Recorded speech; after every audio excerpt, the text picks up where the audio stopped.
The call came on the night of my biggest triumph. Isn't that how karma works?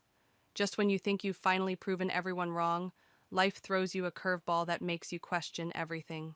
I'm Ren, and I was standing in my first solo exhibition at the Azure Gallery, champagne in hand, surrounded by my artwork and the gentle murmur of appreciation from Manhattan's elite art crowd. My best friend Sasha squeezed my arm, pointing out yet another red dot appearing beside one of my paintings.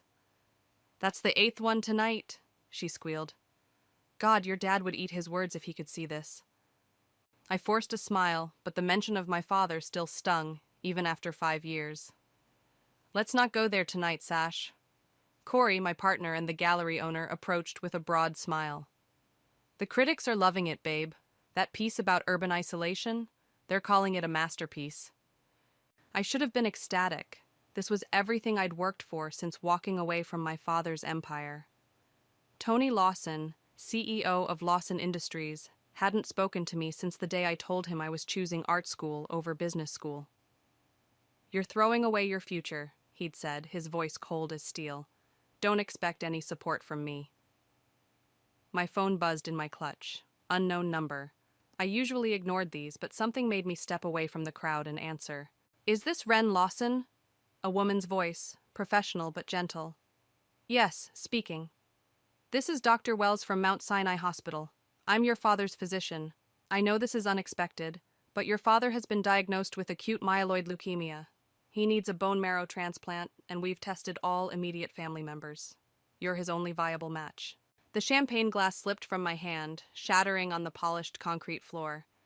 Several guests turned to stare, but I barely noticed. "Ren?" Sasha was at my side instantly, her hand on my shoulder. "What's wrong?" I held up a finger, trying to focus on Dr. Wells's voice as she explained the urgency of the situation. "How long does he have?" I managed to ask. "Without the transplant? Maybe 3 months. With it, his chances of recovery are good. I know there's history between you two. Your mother mentioned the estrangement." Mom. Of course she'd been trying to reach me. I'd been screening her calls, too focused on the exhibition. "I'll need time to think about it," I said, my voice surprisingly steady. "Of course. But please don't take too long. Here's my direct number." After hanging up, I turned to find both Sasha and Corey watching me with concern. "My father's dying," I said flatly. "And apparently, I'm the only one who can save him." Sasha's eyes widened. "Holy shit." Corey pulled me into a hug, but I remained stiff. "What are you thinking?" he asked softly. I looked around the gallery, at my artwork displayed proudly on the pristine walls. Each piece represented a middle finger to my father's dismissal of my choices. The red dots beside them proved I wasn't the failure he'd predicted. "I'm thinking about karma," I said, a bitter laugh escaping my lips. "The daughter he disowned is his only hope." "Ren," Sasha started, but I cut her off. "No, this is perfect, actually." A plan was forming in my mind. Something deliciously vindictive, yet justified. He needs me now. After all these years of acting like I don't exist, he needs me. "Whatever you're thinking, slow down," Corey warned. "This isn't just about revenge. It's literally life and death." I walked to my centerpiece, a massive canvas depicting a man in a suit, his face obscured by shadow, standing alone in an empty boardroom. I'd painted it thinking of my father, though I'd never admitted that to anyone. "You know what the worst part was?" I said, staring at the painting. "He never even looked at my work. Not once. He dismissed my entire career without ever seeing what I could do." My phone buzzed again. Mom this time. I declined the call. "So what are you going to do?" Sasha asked quietly. I turned back to them, my mind made up. "I'm going to save his life, but first, he's going to have to swallow his pride and acknowledge everything he said I couldn't do." "Be careful," Corey said, pulling me close. "Revenge has a way of burning both ends." I leaned into him, watching as another red dot was placed beside one of my paintings. "Sometimes," I whispered, "karma needs a little help." The memory of my last confrontation with my father played in my mind as I sat in Dr. Wells's sterile office the next morning. 5 years ago, I'd stood in his mahogany-lined study, portfolio in hand, trying one last time to make him understand. "Just look at them," I'd begged, spreading my sketches across his desk. I'm good at this, Dad. Really good. He hadn't even glanced at them. Being good at drawing pretty pictures won't secure your future, Ren. The company needs you. The company needs an heir, I'd corrected him. It doesn't need me specifically. Don't be dramatic, he'd said, shuffling my artwork aside to reach for some contracts. This rebellious phase needs to end. I'd gathered my drawings, hands shaking. This isn't a phase. This is who I am. Then you're no daughter of mine. Dr. Wells's voice pulled me back to the present. The procedure itself is relatively straightforward, she explained, spreading out medical documents. We'll harvest stem cells from your blood through a process called apheresis. Will it hurt? I asked, not sure why I cared. There can be some discomfort, yes. We'll give you injections for 5 days before the collection to increase stem cell production. Common side effects include bone pain, fatigue. My phone buzzed. Sasha, you okay? Want me to come with? Has he asked for me specifically? I interrupted Dr. Wells. She hesitated. Your father is private about his feelings, but your mother... That's a no then. I stood up, pacing the small office. He knows I'm the only match? Yes, we informed him yesterday. And he still hasn't asked for me himself? I laughed bitterly. Typical. Ren, Dr. Wells leaned forward, her expression gentle but serious. I understand there's history here, but time is crucial. Your father's condition is deteriorating rapidly. My phone buzzed again. Mom this time. Please call me, sweetheart. We need to talk. I'll do it, I said, surprising myself with how steady my voice sounded. But I have conditions. Dr. Wells nodded cautiously. Medical decisions should be not medical conditions. I met her eyes. Personal ones. Before she could respond, a knock at the door interrupted us. My mother burst in, looking exactly as I remembered, but somehow smaller, more fragile. Ren, she breathed, moving to hug me. I stepped back. You should have told me yourself, Mom, not through his doctor. I tried calling, for what, a day, after 5 years of taking his side? I never took sides, she looked hurt. I supported your art. I sent you birthday cards, Christmas gifts, while living in his house, spending his money, watching him erase me from the family photos. My voice cracked. You chose peace over justice, Mom, every single day. Dr. Wells cleared her throat. Should I give you two a moment? No need, I said. I was just leaving. I'll do the transplant, but first, I need to talk to him, face to face. Mom reached for my arm. Honey, he's very weak. Perfect, I pulled away. Then maybe for once he'll actually listen. Outside the hospital, Sasha was waiting with coffee. Thought you might need this, she said, handing me a cup. How'd it go? I'm going to save his life, I said, taking a sip. But first he's going to come to my exhibition. He's going to stand up in front of everyone and admit he was wrong about me. Sasha nearly choked on her coffee. Holy shit, Ren, that's... Justified? I was going to say intense. She studied my face. Are you sure about this? Using his life as leverage? He used my entire future as leverage, I snapped. Told me it was either his way or nothing. Well, now it's my turn to make the rules. And what if he refuses? Then he's not just a bad father, I said, tossing my empty cup in a nearby bin.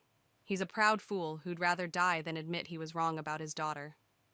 My phone buzzed yet again. This time it was Corey. Whatever you decide, I'm with you. But remember, revenge might feel good now. But can you live with the consequences? I stared at his message for a long moment. Could I live with using my father's illness as a bargaining chip? Could I live with letting him die if he refused? But then I remembered all the nights I'd cried myself to sleep, all the family events I'd missed, all the times I'd checked the mail hoping for some sign that he still cared. I need to see him, I told Sasha. Today. She squeezed my hand. Want me to come with? I shook my head. No, this is between me and him. It's time to find out if his pride is really worth dying for. The hospital room was smaller than I expected for someone of my father's status. No mahogany panels here, just sterile white walls and the steady beep of monitors. He lay propped up in bed, still wearing a dress shirt despite the IV in his arm. Some habits die hard, I guess. Ren. His voice was weaker than I remembered, but his eyes were sharp as ever. You came. Not for you. I remained standing by the door. For Mom. And because letting you die would make me as heartless as you. He sighed, adjusting himself in the bed. If you came to throw accusations, I came to make a deal. I moved closer, noting how the illness had hollowed his cheeks. Isn't that the language you understand best? Always so dramatic. He tried to sound dismissive, but a coughing fit ruined the effect. I waited until it passed. Here's my offer. I'll do the transplant. But first you're going to attend my exhibition. He stared at me. That's all? No. I pulled up a chair but didn't sit. You're going to stand up in front of everyone. The critics, the buyers, your business friends, and publicly acknowledge that you were wrong about me. Wrong about my choices. Wrong about my art. The monitors beeped in the silence that followed. His face flushed with anger, or maybe fever. Absolutely not. Then find another donor. I turned to leave. This is ridiculous, he snapped. You'd let me die over a speech? I spun back. You let me die 5 years ago. My dreams, my identity, everything I was. You killed it all because it didn't fit your precious plan. I was protecting you. You were protecting your ego, the words echoed off the walls. And now your ego is literally killing you. Poetic, isn't it? A nurse poked her head in. Everything okay in here? Fine, we said simultaneously. And for a moment, I saw a flash of our old connection. After she left, Mom slipped in. She must have been waiting outside. I heard shouting, she said, looking between us. Your daughter is attempting blackmail, Dad informed her. Your husband is choosing pride over survival, I countered. Mom sat heavily in the chair I'd ignored. Enough, both of you. Ren, honey, he's sick. This isn't the time for... When is the time, Mom? When he's dead? When there's nothing left to resolve? I pulled out my phone, pulled up the gallery website. Look, Dad, actually look. I held the phone in front of him. He turned away. Fine. I started reading reviews out loud. Lawson's work demonstrates a masterful understanding of light and shadow. Her commentary on modern isolation is haunting and profound. One of the most promising new artists in New York. Stop it, he muttered. The centerpiece alone sold for... I said stop. He knocked the phone from my hand. It clattered across the floor. Mom retrieved it, hands shaking. Tony, please, just look. I don't need to look at pictures to know I was right, he said. Success in art is fleeting. The family business is doing fine without me, I finished. Just like I'm doing fine without it. The difference is, right now, you're not fine at all. His heart monitor picked up speed. Mom noticed too, moving to his side. Ren, maybe we should continue this later. No. I stepped closer to his bed. Here's what's going to happen. You have until tomorrow to decide. Either you swallow your pride and acknowledge my success publicly, or you can explain to your shareholders why you chose death over admitting you were wrong about your daughter. You've become cruel, he whispered. I learned from the best. I headed for the door, then paused. The exhibition's next Friday. Dr. Wells says you're strong enough to attend for an hour. Think about it. Mom followed me into the hallway. Honey, please, there has to be another way. There was another way. For 5 years, there were other ways. He chose none of them. He's still your father. No. I felt tears threatening, but held them back. He made it very clear that he stopped being my father the day I chose my own path. Now he can deal with the consequences of that decision. And what about your consequences? She touched my arm. Can you live with them? I pulled away. I've been living with his consequences for 5 years. It's his turn now. As I walked away, I heard her call after me. He keeps every article about you, every review. He pretends he doesn't care. But he does, Ren. He does. I kept walking. If that was true, he could prove it, in front of everyone. My phone buzzed with a text from Sasha. How'd it go? I typed back. Ball's in his court now. We'll see if his pride is stronger than his will to live. You're stress painting again, Corey observed from the doorway of my studio. Empty coffee cups and paint-splattered newspapers littered the floor around my easel. I'm not stressed, I said, attacking the canvas with angry red strokes. I'm working. It's 3 a.m. He picked his way through the chaos. And that's the third canvas you've started tonight. I stepped back, realizing I'd painted another shadowy businessman, just like the one from the exhibition, just like my father. Dr. Wells called, I said, dropping my brush into a jar of murky water. His condition's getting worse. The cancer's aggressive. Corey wrapped his arms around me from behind, his chin resting on my shoulder. Have you heard from him? Radio silence. Mom says he's being stubborn. I leaned back against Corey's chest. Maybe I'm being stubborn too. You think? I pulled away. Don't you start. I'm just saying there might be a middle ground here. He gestured at my paintings. Look at what this is doing to you. Before I could respond, my phone rang. Mom's number. He's agreed, she said without preamble. He'll come to the exhibition. My heart jumped. And the public acknowledgement? A pause. He wants to meet at your studio today. 2 hours later, my father walked into my creative space, leaning on a cane I'd never seen before. Mom hovered nearby like she expected him to collapse any second. Maybe she was right. He looked worse than he had in the hospital. Nice space, he said, looking around at the paint-splattered walls and finished canvases. Thanks.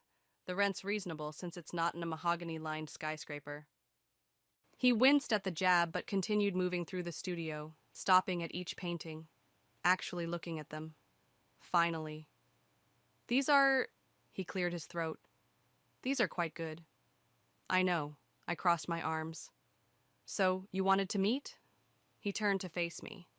I'll come to your exhibition. I'll even make a speech. But I have conditions, too. You're not really in a position to... Let me finish. He held up a hand. I'll acknowledge your talent, your success, but I won't apologize for trying to protect you from an uncertain future. Protect me? I laughed. You disowned me. Because I was terrified. The outburst seemed to drain him. He sank onto a paint-stained stool. Do you know how many artists actually succeed? How many end up struggling their whole lives? So you decided to guarantee my failure by cutting me off completely? Mom stepped between us. Please, both of you. Stay out of this, Elena. Dad snapped, then immediately softened. Sorry, I need to say this. He pulled something from his jacket pocket, a folded piece of paper, worn at the edges. What's that? I asked. My father's letter to me, when I told him I wanted to study music instead of business. His hands shook slightly. I never showed this to anyone, not even your mother. I took the letter hesitantly. As I read, my breath caught. The words could have been written by my father to me. The same disappointment, the same ultimatums. You wanted to be a musician? He nodded. Piano, I was quite good, but my father... He gestured at the letter. Well, you know how that story ends. You gave in, I said softly. I gave in. Built the company bigger than he ever dreamed. But I always wondered... He looked at my paintings again. You're stronger than I was, braver. The letter trembled in my hands. Why didn't you ever tell me this? Because admitting it meant facing my own cowardice. He stood slowly, unsteady on his feet. I'll come to your exhibition. I'll make the speech. Not because you're forcing me, but because you deserve it. You did what I couldn't. Mom was crying silently. I felt my own eyes burning. Dad! He swayed slightly, and Mom rushed to steady him. Just promise me one thing. Don't do the transplant out of revenge. Do it because, despite everything, we're still family. As they left, I sank to the floor, his father's letter still clutched in my hand. Corey found me there an hour later, surrounded by scattered art supplies and complicated emotions. You okay? He asked, sitting beside me. I wanted this to be simple, I whispered. Revenge, justice. But it's not simple at all, is it? He took my hand. Family never is. My phone buzzed. A text from Sasha. Did he agree? I stared at the message, thinking about fathers and children, about art and fear, about revenge and forgiveness. Yes, I typed back, but I'm not sure who won anymore. The pre-transplant tests felt endless. Blood draws, physical exams, psychological evaluations. Through it all, my father's letter to his father stayed in my jacket pocket, its edges softening from constant handling. "You're a good candidate," Dr. Wells said, reviewing my results. "We can schedule the procedure for next week, after your exhibition." "How's he doing?" I asked, rolling down my sleeve after the latest blood draw. "Holding on. Your mother says he's been practicing his speech." I snorted, probably having his PR team write it. "Actually," Mom's voice came from the doorway, "he's been writing it himself, in the hospital garden, every morning." She looked exhausted, the kind of tired that seeps into your bones after too many nights in hospital chairs. "You should go home, get some rest," I told her. "I will. But first..." She pulled out her phone, showed me a photo. My father sat in the hospital garden, legal pad on his lap, pen in hand. He looked small in the morning light, vulnerable in a way I'd never seen him. "He's really trying, Ren." I touched the letter in my pocket. "Yeah, well, maybe he should have tried 5 years ago. Maybe we all should have." She sat beside me. "I found something yesterday, cleaning his home office. Want to see?" She pulled out a manila folder, thick with papers. Inside were printouts of every online article about my art, every review, every gallery mention. Some had his handwritten notes in the margins. Strong composition. Excellent use of light. My daughter did this. "He's been following your career all along," Mom said softly, too proud to admit it, but too invested to look away. I flipped through the articles, dates going back years. "Why didn't you tell me? Would you have believed me?" Before I could answer, Sasha burst in, waving her phone. "Have you seen this? Someone leaked that you're doing the transplant. It's all over social media." Dr. Wells frowned. "Patient confidentiality." "It's fine," I interrupted, taking Sasha's phone. The post was from a local art blog. "Rising star artist Ren to save father's life through bone marrow donation." "The comments are wild," Sasha said. "People are calling it everything from a publicity stunt to a modern fairy tale." "Great," I handed back her phone. "Now my private family drama is public entertainment." "Isn't that what you wanted?" Mom asked quietly. "Public acknowledgement?" "Not like this." I stood up abruptly. "I need air." I found myself in the same garden where Dad had been writing his speech. Sasha followed, because of course she did. "Talk to me," she said, sitting on a bench. I pulled out the letter, handed it to her. As she read, her eyes widened. "Holy shit, so he gave up his dreams because his father made him." "Yeah." I picked at a loose thread on my sleeve. "Doesn't excuse what he did to me, but it explains it," Sasha suggested. "Maybe, I don't know." I looked at her. "What if I'm making a huge mistake? Using the transplant as leverage?" "Honey, that ship has sailed. The question now is, what are you going to do next?" My phone buzzed. A text from Dad. "Saw the news. Don't worry about it affecting the exhibition. Focus on your art. That's what matters." Another buzz. Corey this time. "Gallery's getting calls about the story. Want me to handle it?" "It's all spinning out of control," I told Sasha. "This was supposed to be about making him face what he did to me. Now it's becoming this whole thing." "Maybe that's not bad," she said. "Maybe it needs to be bigger than revenge." I thought about the articles he'd saved, his notes in the margins, about him sitting in this garden, writing a speech by hand instead of having his PR team do it. "I need to see him," I said suddenly. We found him in his room, asleep with a legal pad on his lap. Mom was right. He looked exhausted. I picked up the pad carefully. The speech was half finished, crossed out and rewritten multiple times, but one line stood out, unmarked by corrections. "My daughter taught me that the greatest act of courage isn't succeeding, it's daring to fail on your own terms." "He's been working on it all morning," Mom said from behind me. "Refuses to let anyone help." I placed the pad back on his lap. His eyes fluttered open. Ren? His voice was rough with sleep. Is everything okay? Yeah, I said, surprising myself by meaning it. I wanted to tell you that whatever you say at the exhibition, make it real. That's all that matters. He nodded slowly. I'm trying. I know. I touched his hand briefly. I'm trying too. Outside his room, Sasha was waiting with a knowing look. Shut up, I said before she could speak. Didn't say anything. She linked her arm through mine. Come on, let's go make some art about all this. God, no, I laughed. I think there's been enough drama already. But later that night, in my studio, I started a new painting. Not of a shadowy businessman this time, but of a man in a garden, writing his truth one painful word at a time. The exhibition space buzzed with anticipation. The story of the estranged artist's daughter saving her father's life had drawn twice the usual crowd, much to Corey's delight and my discomfort. Channel your inner socialite, Sasha advised, adjusting my dress. You've got this. Everyone's staring, I muttered, forcing a smile at another group of whispers and pointed fingers. They're admiring your work, Corey said, appearing with champagne. The new pieces are getting the most attention. He meant the garden painting. I'd finished it just days ago, hanging it in a quiet corner away from the main display. It was more intimate than my usual style, showing my father in his moment of vulnerability. Any word from the hospital? I asked Mom, who was checking her phone for the 100th time. They're on their way. The nurse insisted on accompanying him. She touched my arm. He's weak, Ren. Maybe we should skip the speech. No, I pulled away. That was the deal. Still holding on to that? Sasha raised an eyebrow.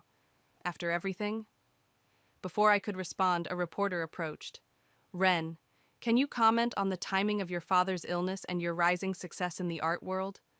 No comment. Corey stepped between us. Please respect the family's privacy. But the public wants to know? The public can look at the art, I snapped. That's what they're here for. More cameras flashed. More whispers. I escaped to the back room, leaning against the wall and closing my eyes. Deep breaths, Sasha said, following me. Want me to cause a distraction? I could spill wine on that pushy reporter. I laughed despite myself.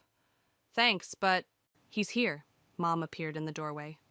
But Ren, he's not doing well. I pushed past her into the gallery. Dad sat in a wheelchair, a nurse hovering nearby. He looked worse than ever, pale and drawn, but his eyes were alert as they scanned the room. The crowd parted as I approached. Phones came out. Someone started filming. You came, I said softly. I made a promise.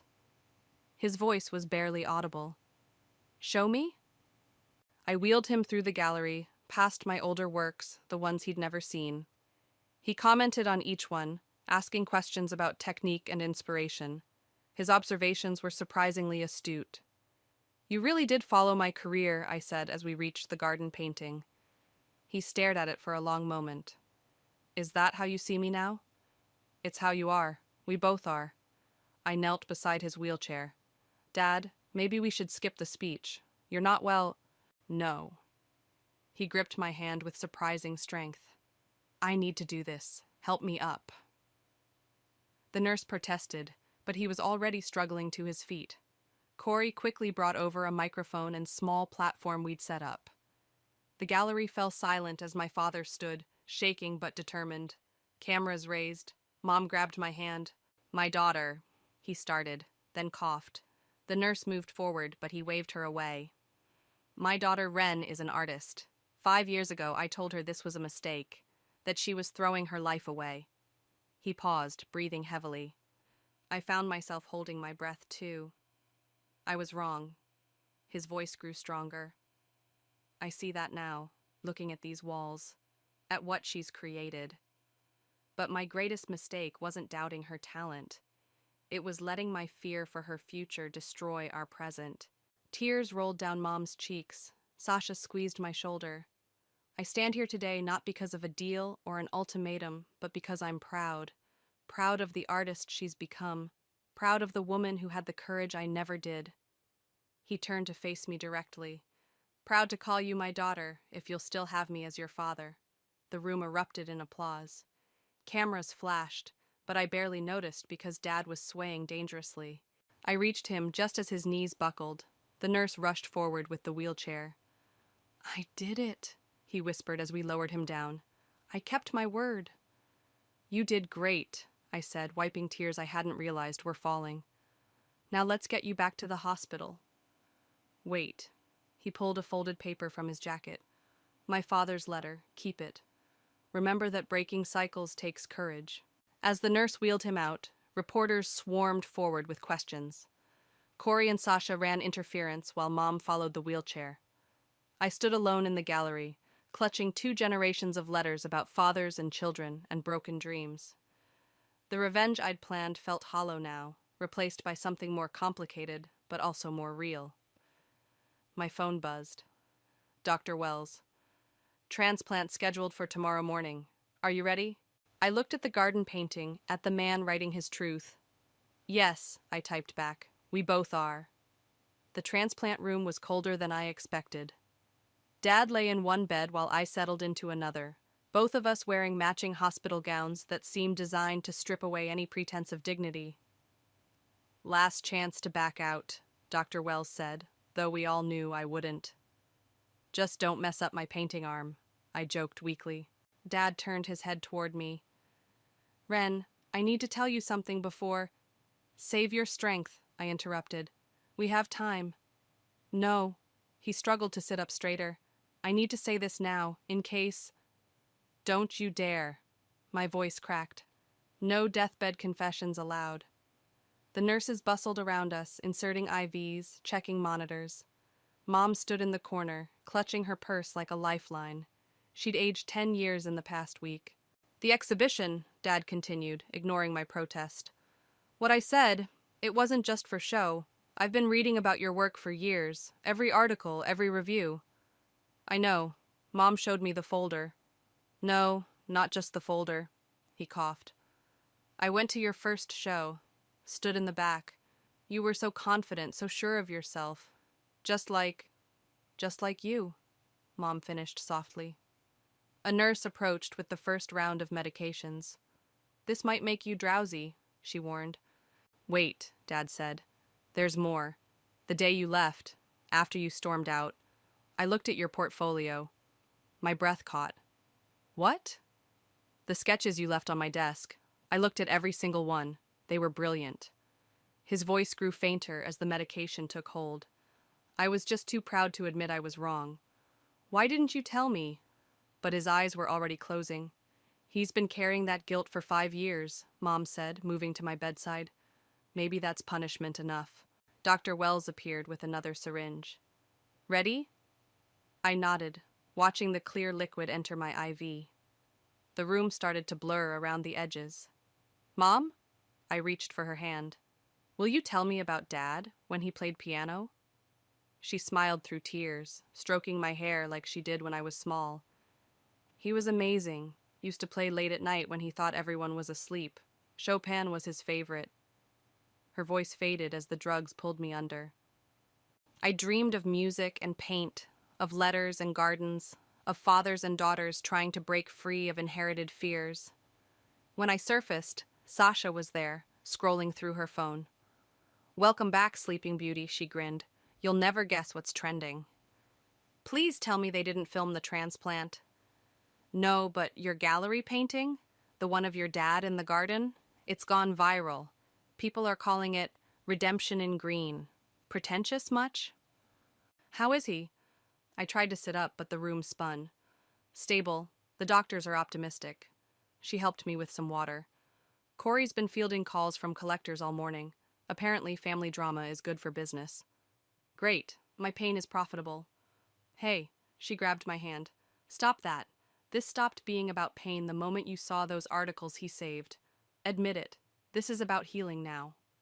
Before I could argue, Dr. Wells entered with Mom. The preliminary results are good, she announced. The stem cells are doing exactly what we hoped. Can I see him? He's still sedated, but... Mom started. Please. They wheeled my bed into his room. He looked peaceful, younger somehow without the weight of unspoken words.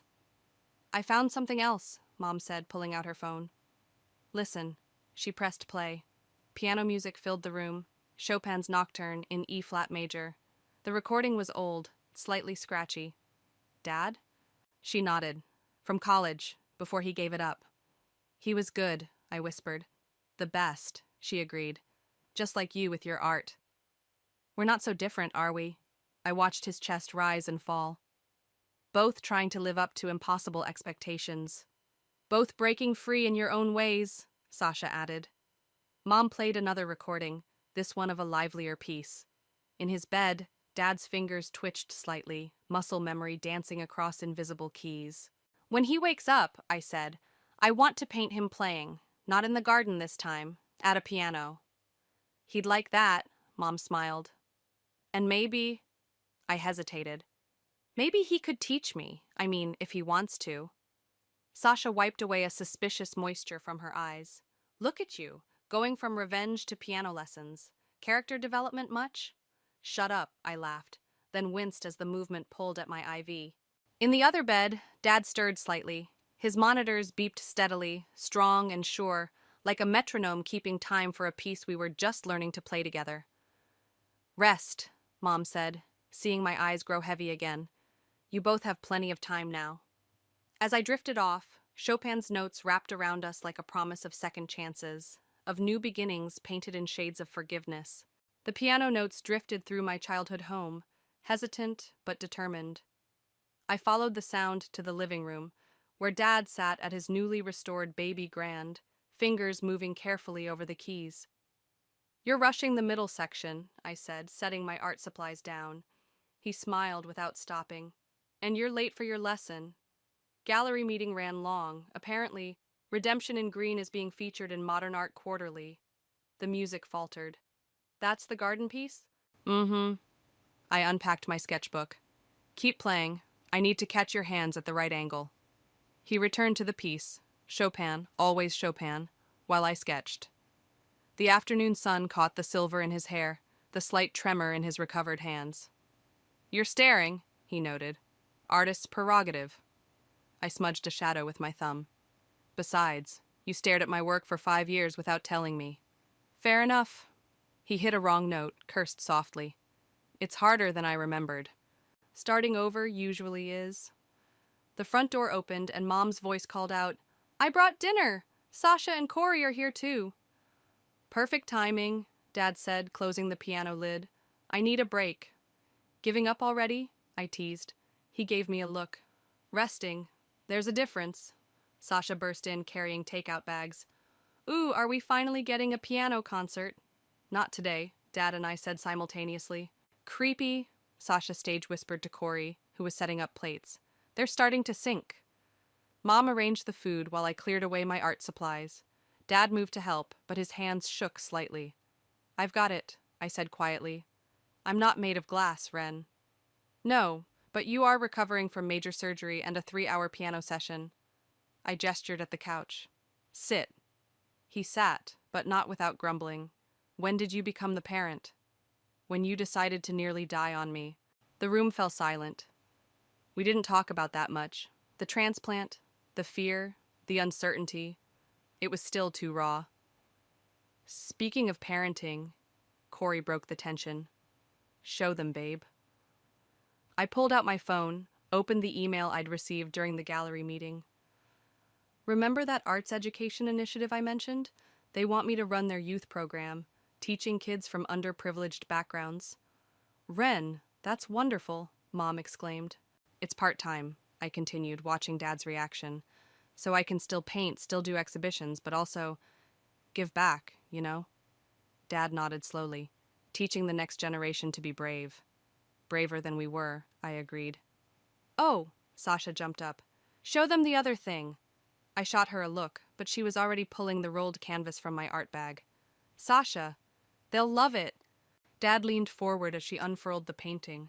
It showed him at the piano, but not as he was now. This was young Dad, playing with abandon, joy evident in every brushstroke. How? Mom's voice cracked. How did you know what he looked like then? Found his old college photos. Plus, I gestured at my face. Apparently, I looked just like him at that age. Who knew? Dad touched the canvas gently.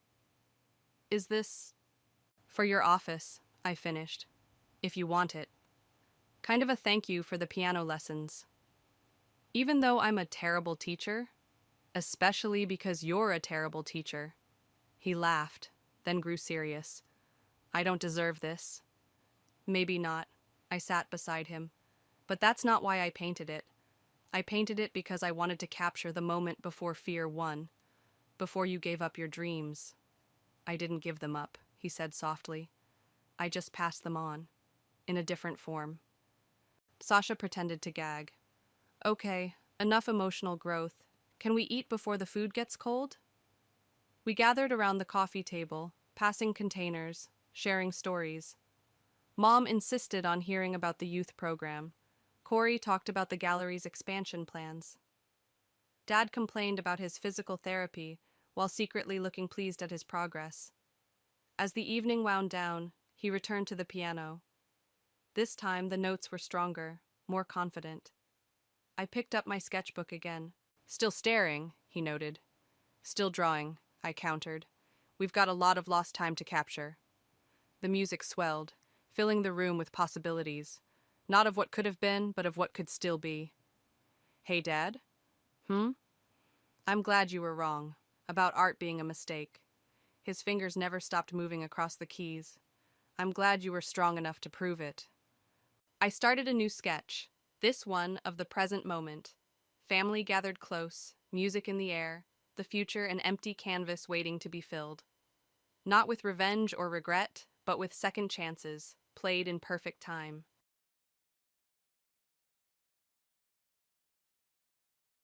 My name is Linda Johnson. I'm 38 years old and work as an accounting consultant based in Chicago. I've just landed at O'Hare International Airport, feeling the air of my hometown on my skin for the first time in 6 months. Having completed a long overseas business trip, I'm filled with a mix of relief at finally being able to return to my family and anxiety about what I'm about to see. In the upscale Gold Coast neighborhood of Chicago lies our home, where I live with my husband Robert and our daughter Emma. Although we've only spent 10 years of our married life in this city, it has become our hometown. My career at Ernst & Young got off to a smooth start after obtaining my MBA. I worked tirelessly as a newcomer, gradually building up my achievements. Now, I'm entrusted with international projects, which means more overseas business trips. While I find my work fulfilling, I'm troubled by the dilemma of having less time with my family. My husband Robert is 40 years old and works as a tax consultant at Deloitte. A Northwestern University graduate, he has a serious and steady personality. We met when I visited his company as a client. Our relationship started as a professional one, but we were drawn to each other's similar values, which led to our marriage. And then there's Emma, our precious treasure. Our 5-year-old daughter has brought us happiness and joy. She's just started attending Lincoln Elementary School and comes home every day with eyes full of joy from learning new things. Her smile is a magic cure that heals our tired hearts. Our daily family life was built on small moments of happiness, like conversations around the dinner table on weekday evenings or weekend picnics in Millennium Park. Since Emma was born, we've made an effort to cherish family time. My phone is full of memories, family photos taken at Willis Tower, Emma's smiling face at Navy Pier, and boat trips on Lake Michigan. However, in recent years, as my overseas business trips increased, family time gradually decreased. At first, They were short trips, but now longer ones like this recent 6-month stay are becoming more common. Robert has been understanding, but every time I see Emma's lonely expression, my heart aches. During this 6-month trip, communication with my family didn't go as well as I'd hoped. Due to time zone differences and busy schedules, even my time to talk with Emma was limited. In the last month, there was hardly any contact from Robert. As I climb into an Uber and rush home, my heart is filled with both love for my family and anxiety that something might have happened. As the Gold Coast cityscape spreads out beyond the window, I take a deep breath and let my thoughts wander to the reunion awaiting me at our home. The Chicago cityscape visible from the Uber window was as vibrant as it was 6 months ago. However, everything looks fresh to my eyes. After a long time abroad, the air of my hometown feels nostalgic and slightly different. Through casual conversation with the driver, I learned about the changes in Chicago over the past 6 months. New restaurants have opened, and new artwork is on display in Millennium Park. As I think about taking Emma there, I suddenly feel a tightness in my chest. A pang of regret for missing moments of my daughter's growth flits across my heart. "Ma'am, we've arrived at Gold Coast." The driver's voice brings me back to reality, and I see the familiar sight of our home. In the small garden in front of the entrance, the tulips I planted before leaving are blooming beautifully. Seeing the flowers Emma and I planted together firmly rooted gives me a sense of relief. "I'm home," I say as I open the front door and step inside. However, there's no welcoming voice or sound of Emma's running footsteps as I expected. The house is eerily quiet, feeling somehow lifeless. "Robert? Emma?" I call out, but there's no response. Anxiety spreads in my chest. As I step into the living room, I find toys scattered about and dust settled everywhere. I wonder why Robert, who's usually so clean, hasn't tidied up. Heading to the kitchen, I find a mountain of dishes piled in the sink and the smell of garbage lingering. Opening the refrigerator, it's almost empty, with mold growing on the few remaining food items. What on earth happened? I mutter under my breath as I head upstairs. With each step, my heartbeat quickens. As I open the door to Emma's room, an unbelievable sight unfolds before me. Emma.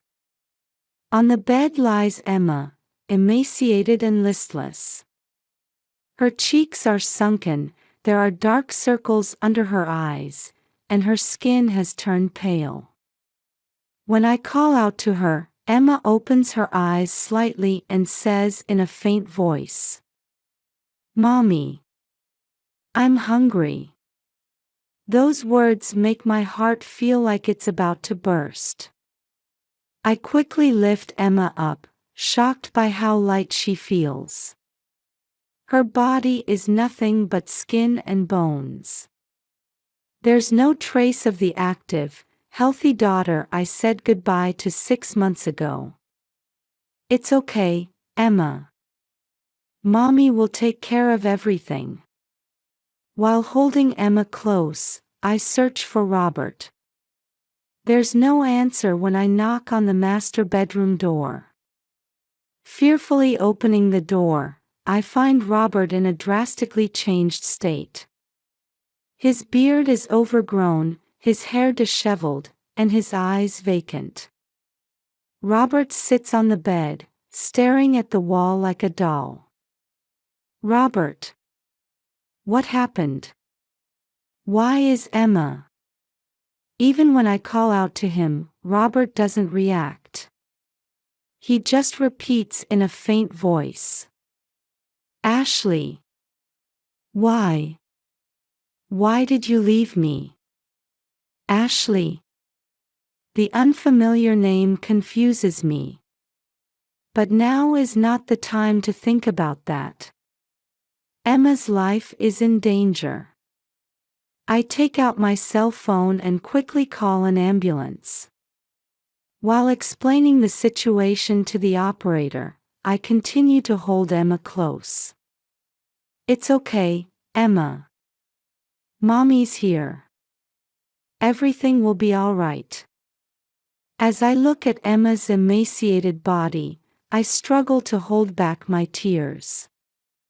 How did it come to this? Why didn't Robert take care of our daughter? Who is Ashley? Questions and regrets, along with anger, swirl in my mind, throwing my heart into turmoil. I begin to hear the sound of the ambulance siren approaching. I take a deep breath, facing the reality I'm about to confront and the difficulties that await. Right now, Emma is the top priority. All the truth must be uncovered later. Life can change in an instant. I was painfully aware of that reality. As the ambulance siren wailed, I rushed to the entrance, still holding Emma. The paramedics quickly assessed Emma's condition and placed her on a stretcher. During this time, I explained Robert's situation as well. My husband something's wrong with him too. He's not responding. The paramedics immediately requested a second ambulance. I would accompany Emma, while Robert would be taken to Northwestern Memorial Hospital in a separate ambulance. In the ambulance, I held Emma's small hand tightly, struggling to hold back my tears. I watched as the paramedic attached an IV to Emma's body and checked her vital signs. Mrs. Johnson, your daughter is in a state of severe dehydration and malnutrition. We need to start treatment immediately.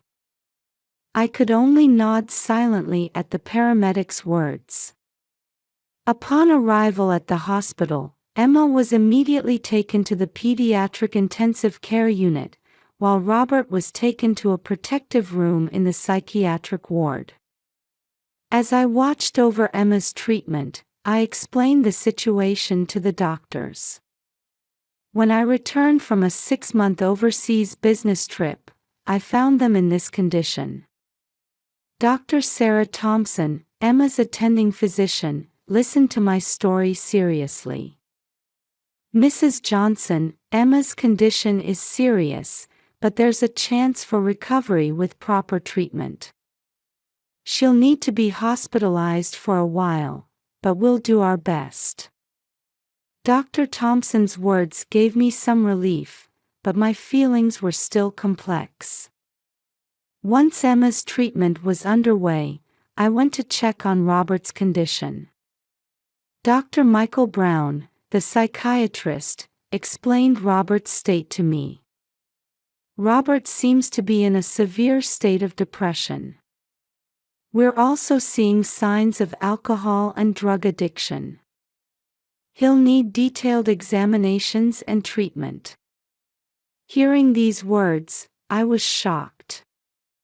I never imagined Robert would turn to alcohol or drugs.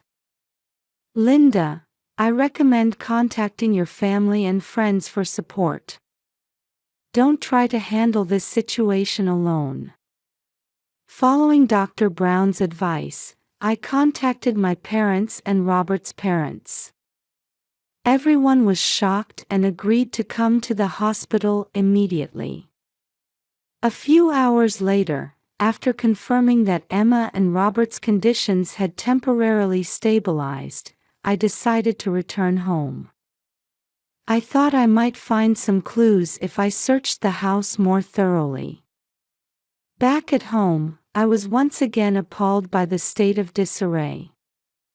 On the living room table, several empty whiskey bottles were scattered. Bills and collection notices were strewn across the floor, including a termination notice from Robert's company, Deloitte. What on earth happened? With trembling hands, I picked up the documents and read through them. There was a note stating that Robert had leaked confidential company information to an outsider. The termination appeared to have happened about 4 months ago. As I continued searching, I found Robert's laptop. The password was our wedding anniversary date. I could easily open it. Checking his emails, I found a large number of exchanges with an unknown woman. A 28-year-old woman named Ashley. At first, the emails were work-related, but they gradually became more intimate. It can't be. An indescribable pain shot through my chest. Robert's affair. And did he leak confidential information because of his relationship with this woman? The last email was from about a month ago. Ashley, why did you abandon me? I can't live without you. There were multiple one-sided messages from Robert, but no replies from Ashley. As all the truths come to light, anger, sadness, and a deep sense of disappointment well up inside me. Robert, who endangered Emma's life and destroyed our family. Yet, at the same time, I can't help but worry about his mental state. My cell phone rings with a call from the hospital. Emma has regained consciousness and is calling my name. I'll be right there. I hang up and take a deep breath. How should I face the difficult situation ahead? But now, I must be strong for Emma's sake. Before leaving the house, I take one last look around the living room. There are no traces of our once happy family anywhere. From now on, I'll have to rebuild everything from scratch. With that resolve, I head to the hospital. Back at the hospital, Emma had regained some of her strength. She held my hand and gave me a weak smile. While feeling relieved at her condition, the still unresolved truths weighed heavily on my heart. After Emma fell asleep, I sighed deeply in the hospital corridor. Dr. Brown, Robert's attending physician, approached me. Linda, there's been some improvement in Robert's condition. He's shared some information with us. I leaned forward, listening intently. Robert keeps mentioning a woman named Ashley. It seems his relationship with her triggered these recent events. Hearing Ashley's name, something nagged at me. I felt like I'd heard it somewhere before. With this thought, I headed to Robert's room. Robert seemed calmer than before, and he teared up when he saw me. Linda. I'm so sorry. I sat down quietly in a chair, deciding to listen to his story. Ashley was my subordinate. She was talented, and I trusted her. But it was all a trap. According to Robert, Ashley skillfully gained his trust and gradually extracted confidential information from him. Then, one day, she suddenly disappeared and sold that information to a competing company. Deloitte fired me immediately. I lost everything. As I listened to Robert's confession, something kept nagging at me. Ashley. That name and the situation he described gave me a sense of déjà vu. Suddenly, the memory came back to me. Ashley Miller. a woman who was my colleague during my early days at Ernst & Young. She always viewed me as a rival and repeatedly harassed me. Eventually, she was fired from the company for misconduct. It can't be. I quickly took out my cell phone and contacted a former colleague. When I asked about Ashley's current situation, I learned that she had changed her name a few years ago and joined Deloitte. All the pieces fell into place. Ashley had deliberately approached Robert to get revenge on me. She used him to steal information while simultaneously trying to destroy our family. When I told Robert this fact, he looked stunned. I can't believe it. I was just a tool.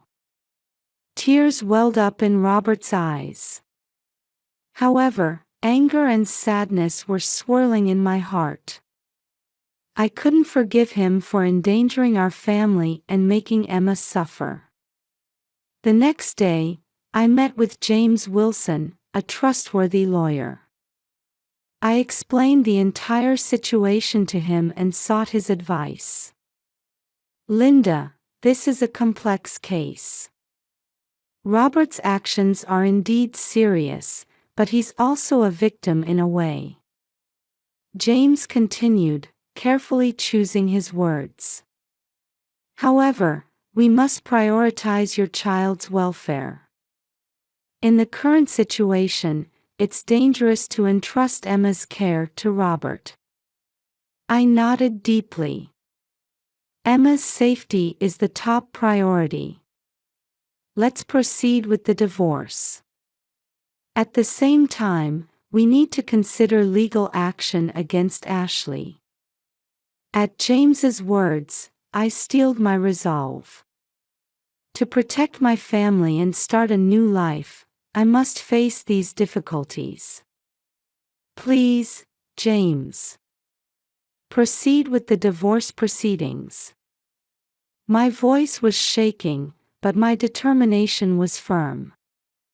On the way back to the hospital, I quietly cried in the car. Memories of our once happy family flashed through my mind like a montage. But there's no going back now. When I entered Emma's hospital room, she smiled at me energetically. Mommy, when can we go home? Soon, Emma. And then, we'll start a new life together. As I hugged my daughter, I made a vow in my heart. No matter what difficulties we face, I will protect Emma and make her happy.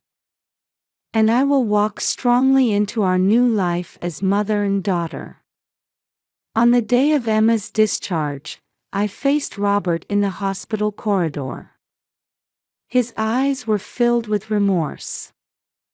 Linda, I'm truly sorry. I took a deep breath and carefully chose my words. Robert, I understand how you feel. But from now on, we have to put Emma first. He nodded silently. After that, I took Emma to my parents' house, while Robert began treatment at the Betty Ford Center.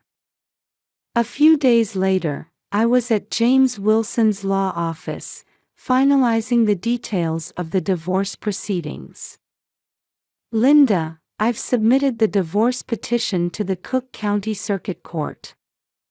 It will take some time before we receive a summons from the court, but in the meantime, let's sort out the issues of property division and custody. As I listened seriously to James's explanation, I glanced out the window. The view of Chicago's skyline brought back memories of my life here, flashing through my mind like a montage. Linda, there's one more important matter to discuss. James's voice brought me back to reality, and I focused on him. The FBI has contacted us. They've started a large-scale investigation into Ashley's fraud. My heart raced at his words. It turns out that Ashley's actions weren't just targeting Robert. She had been stealing confidential information from multiple major companies and selling it on the black market. No way. I was at a loss for words as James continued quietly. The FBI has begun tracking Ashley, but it's highly likely she's already fled the country. Linda, you may be asked to testify as a witness.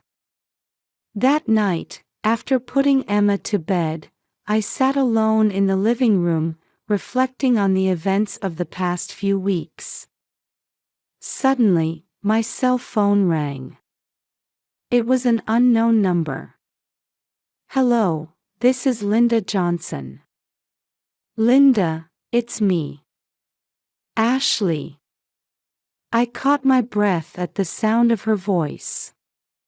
Why are you calling me? I wanted to apologize and explain. Ashley's voice sounded tired, unlike her usual assertive tone. My actions were wrong. I was possessed by jealousy and a desire for revenge against you, and I did something unforgivable. I listened silently. But at the very end, I realized that what I did wouldn't make anyone happy. So I'm going to tell the police everything. Ashley. Linda, I'm sorry for resenting you. And I'm truly sorry for hurting your family. After the call ended, I stood there for a long time. Complex emotions swirled in my chest. The next day, I received a call from the FBI. Ashley had turned herself in and confessed to all her crimes. Her testimony would lead to the resolution of multiple corporate espionage cases. Meanwhile, Robert's treatment at the Betty Ford Center was progressing smoothly. On the weekly visitation day, he was gradually returning to his former self. Linda, thank you so much. Thanks to you, I've found a way to get back on my feet. Robert's words made me feel a bit conflicted, but I also felt a warmth spreading in my heart. Robert, keep working hard. Get better, for Emma's sake too. After hanging up the phone, I let out a deep sigh. We can't change the past, but we can create our own future. That's what I felt at that moment. The next morning, when Emma and I went out to the garden, we saw small sprouts peeking out of the soil. The flower seeds Emma had received as a housewarming gift were already beginning to sprout. Look, Mommy. The sprouts are coming up. Emma's eyes were shining. Looking at her, I made a vow in my heart. Like these new sprouts, our lives would grow and flourish from now on. Having overcome difficulties and found a new ray of hope, I was certain at that moment. No matter what trials await us, as long as Emma and I are together, we can surely overcome them. And so, the Chicago morning sun began to gently illuminate our new life.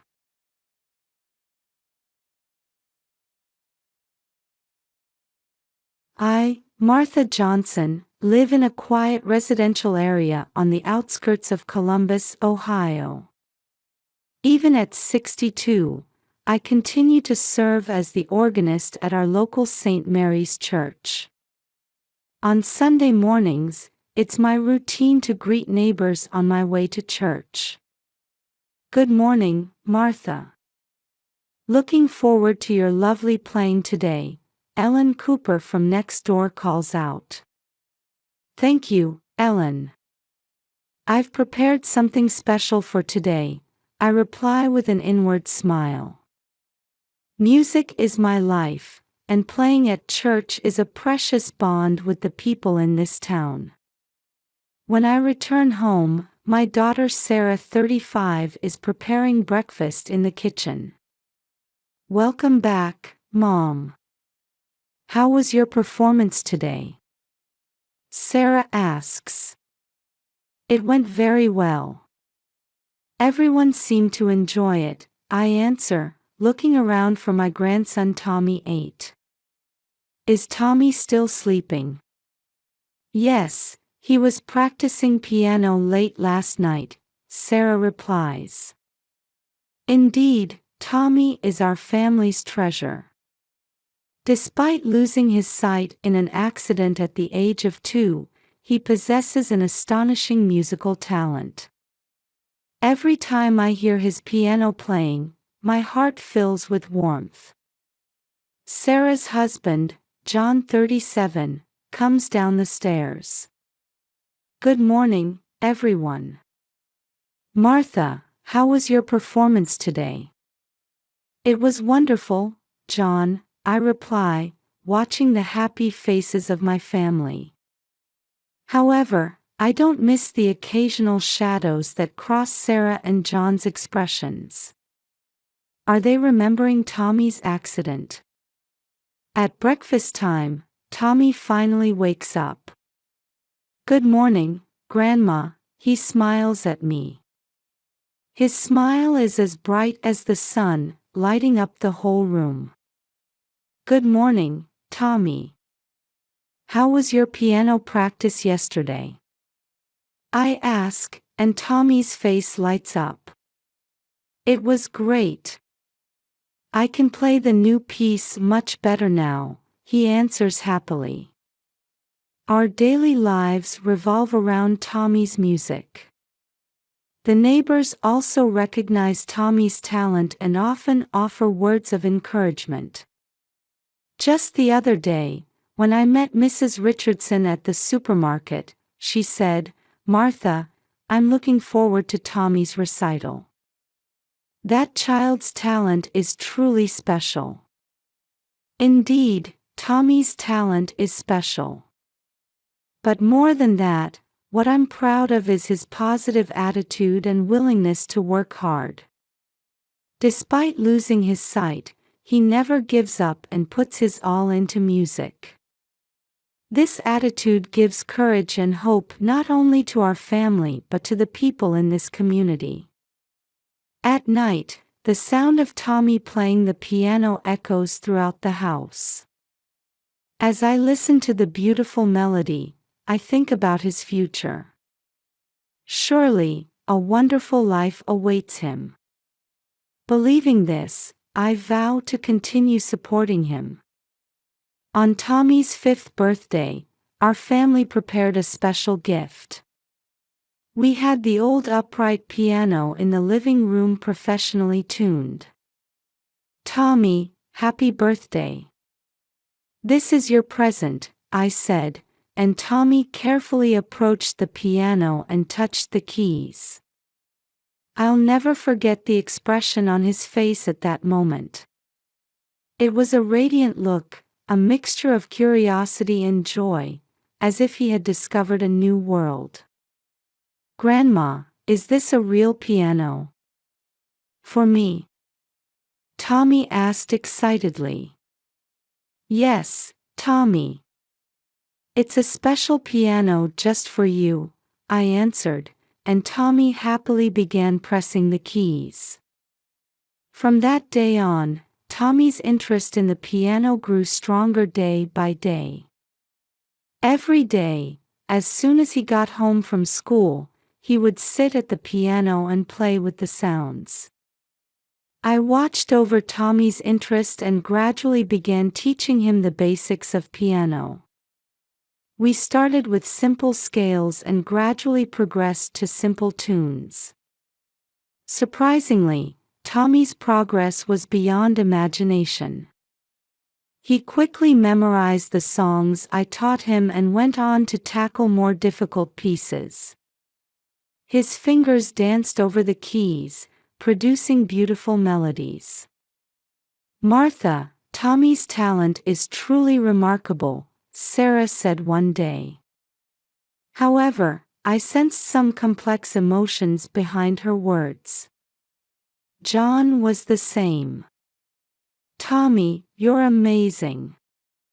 But you don't have to push yourself too hard, you know, he said, seeming somewhat uneasy. I was a bit concerned about Sarah and John's reactions, but I decided to focus on nurturing Tommy's talent. I consulted with Mrs. Anderson, the local piano teacher, and decided to have Tommy attend her piano lessons. Martha, Tommy's talent is truly special, Mrs. Anderson exclaimed in surprise. His musicality surpasses any student I've ever met. The other students in the class were also amazed by Tommy's performances. Tommy's ability to perfectly play difficult pieces despite his lack of sight was an inspiration to everyone. When Tommy turned 6, at Mrs. Anderson's suggestion, a small recital was organized. On the day of the recital, the community center hall was filled with local people. When it was Tommy's turn, the venue fell silent. Tommy took a deep breath and sat at the piano. Then, he began to play Chopin's Nocturne. As the beautiful melody filled the hall, the audience held their breath. When the performance ended, the venue erupted in applause. Many people stood up, applauding Tommy with tears in their eyes. "Martha, your grandson is a genius," Mrs. Cooper, who was sitting next to me, said excitedly. "I've never seen a child with such wonderful talent before." After the recital, many people began talking about Tommy. A small article about Tommy's talent was even published in the local newspaper. However, amidst the excitement, I was concerned about Sarah and John's behavior. They wore happy expressions, but they also seemed somewhat uneasy. "Mom, Tommy's talent is amazing, isn't it?" Sarah said, but there was a hint of anxiety in her eyes. "Yes, it really is," John agreed, but his voice seemed to be mixed with complex emotions. While I questioned their reactions, I decided to focus on nurturing Tommy's talent. I believed that Tommy's passion and talent for music would surely brighten his future. A few months after Tommy's small recital, I found a flyer for the Ohio Young Musician Competition.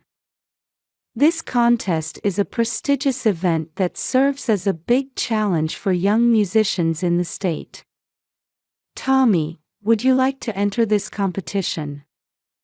I suggested, and Tommy's face lit up. "Really? I'd love to try," he answered excitedly. However, Sarah and John's reactions were complex. "Mom, Tommy is still so young. Isn't it too early for him to enter such a big competition?"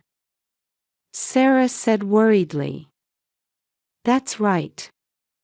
Tommy, you don't need to feel pressured," John agreed. However, seeing Tommy's enthusiasm, his parents eventually agreed.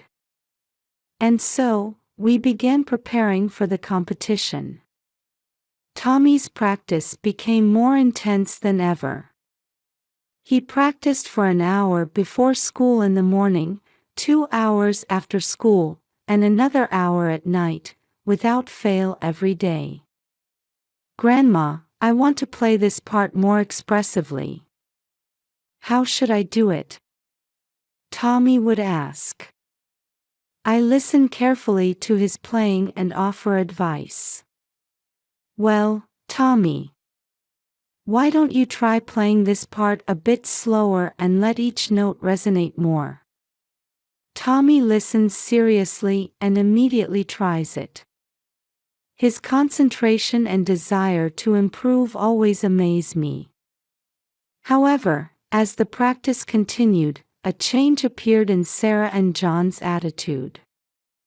The two, who were previously supportive, began to show anxious expressions. "Tommy, why don't you take a break now?" Sarah began to say frequently. "That's right, Tommy. Don't push yourself too hard," John chimed in. I felt uncomfortable with the change in their attitude. Why are they so reluctant when this is a chance to develop Tommy's talent? One night, I overheard Sarah and John's hushed conversation. "John, is this really okay?" "Tommy is." "I know, Sarah." But at this point, their conversation was fragmented, and I couldn't catch everything, but I felt there was some serious secret.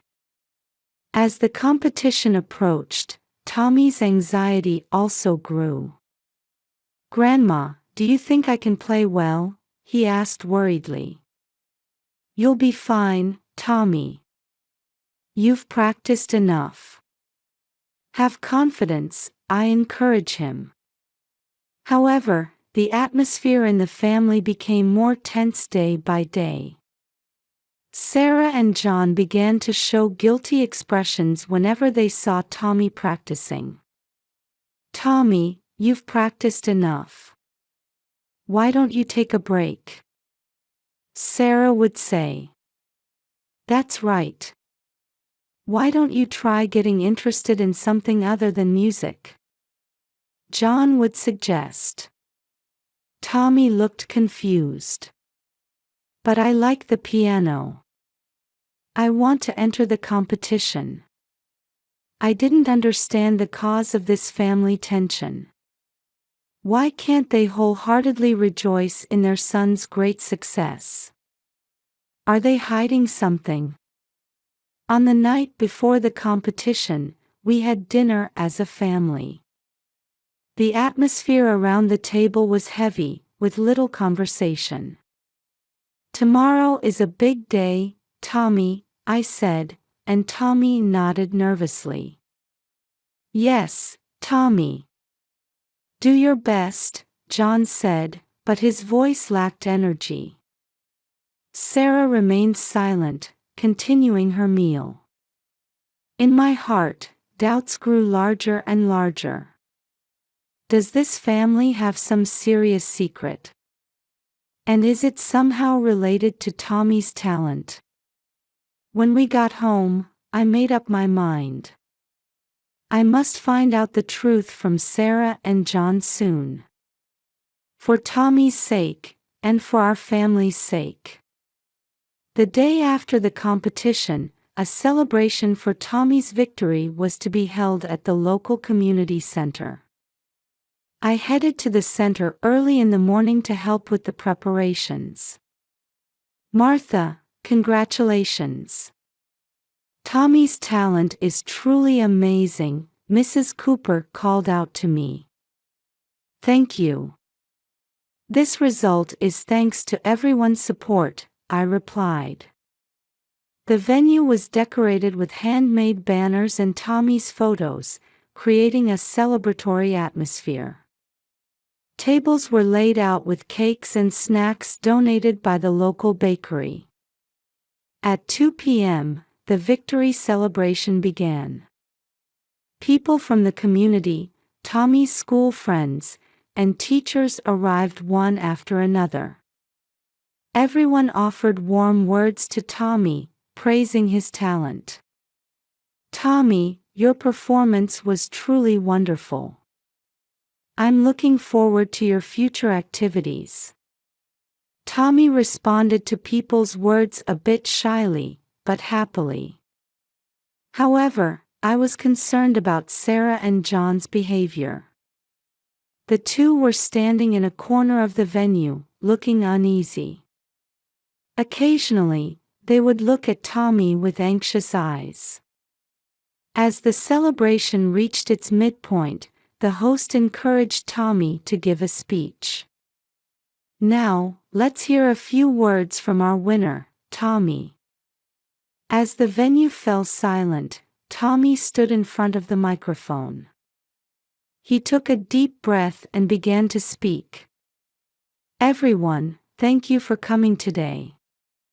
I'm truly happy about this victory." Tommy paused for a moment, and then continued with unexpected words. "But there's something I need to tell you all. Actually, the reason I became blind." Tension ran through the venue.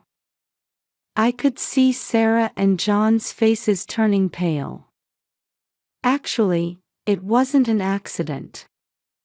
My parents intentionally. The sudden confession threw the venue into chaos. People raised voices of surprise, looking at each other. My parents deliberately injured my eyes to make me famous. Tommy's words plunged the venue into complete confusion. People raised voices of anger and surprise, and some even began to cry. I was in a state of shock, looking at Sarah and John.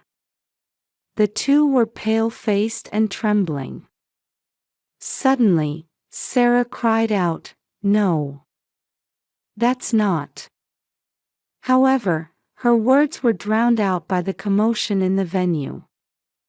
The next moment, I saw Sarah and John running towards the exit of the venue. Instinctively, I stood in their way. "Wait. Running away won't solve anything."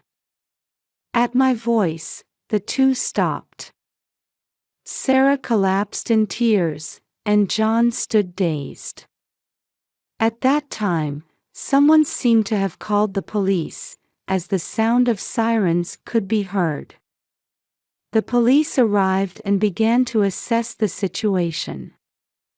The officers are trying to calm the chaotic venue. "Everyone, please calm down. We'll hear the details of the situation," a police officer raised his voice. Tommy quietly approached the police officer and began to tell his story. Sarah and John, accompanied by another police officer, are being questioned in a corner of the venue. I stood by Tommy's side and put my arm around his shoulders. "It's okay, Tommy. No one will hurt you anymore." Tommy nodded slightly and leaned against me. A heavy atmosphere hangs over the venue. People are watching the development of the situation with expressions mixing surprise, sadness, and anger. Mrs. Cooper approached me. "Martha, it must have been hard. Is there anything I can do to help?" "Thank you.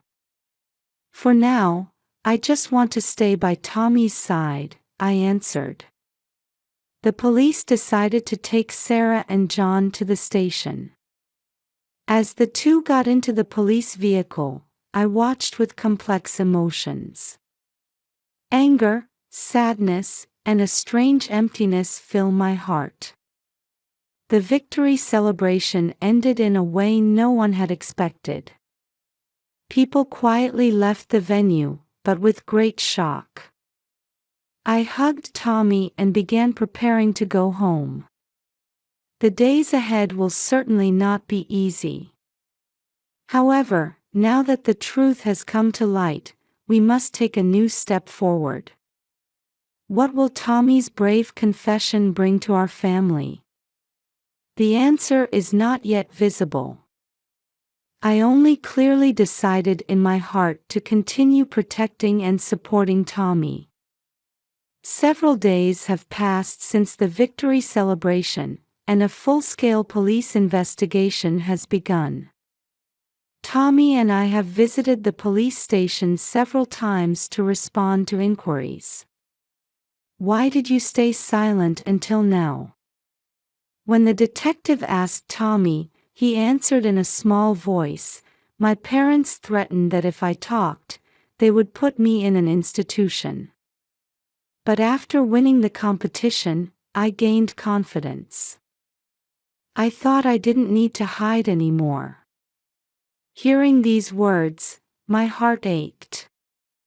At the same time, I felt deep respect for Tommy's courage. Sarah and John were arrested and charged with child abuse. Their goal was to present Tommy as a child prodigy pianist with a disability and gain financial benefits. Knowing this fact, I felt my chest would burst with anger and sadness. The local community showed surprisingly strong support. Many people are trying to help Tommy, offering free counseling and legal assistance. Martha, please let us know if you need anything. Let's all support Tommy together, Mrs. Cooper said. Tommy had complex feelings towards his parents. Grandma, do I hate my parents? Or do I love them? I'm confused, he said crying, and I hugged him tightly. Either is fine, Tommy. All your feelings are valid. As time passed, changes gradually appeared in our lives. Tommy has started receiving psychotherapy and is making efforts to face his emotions. Sarah and John also seem to be spending days of reflection in prison. A letter from them arrived for Tommy. Tommy, we're truly sorry. We did something unforgivable. We're so sorry for hurting you. Tommy read the letter over and over, and it seemed that feelings of forgiveness towards his parents were slowly growing. Grandma, I want to go see Dad and Mom someday, Tommy said, and I felt his growth. Sarah and John are also earnestly working on rehabilitation programs while serving their sentences. I received a report from their lawyer that the two are sincerely repentant and want to engage in community service activities after their release. We are now exploring a new form of family. Tommy and I, and hopefully in the future including the rehabilitated Sarah and John, are hoping to build new bonds. Tommy, your life from now on will surely be wonderful. Your music should give hope to many people, I said to Tommy. Tommy answered with a bright smile, yes, Grandma. I'll do my best. I want to make people happy with my music. Having overcome this hardship, our family has become stronger. Tommy's talent and courage, and the warm support of the people around us. All of these are our hope for the future. The road ahead will certainly not be smooth. However, we are determined to move forward step by step, believing in the power of love and forgiveness. I sincerely hope that the beautiful music Tommy plays will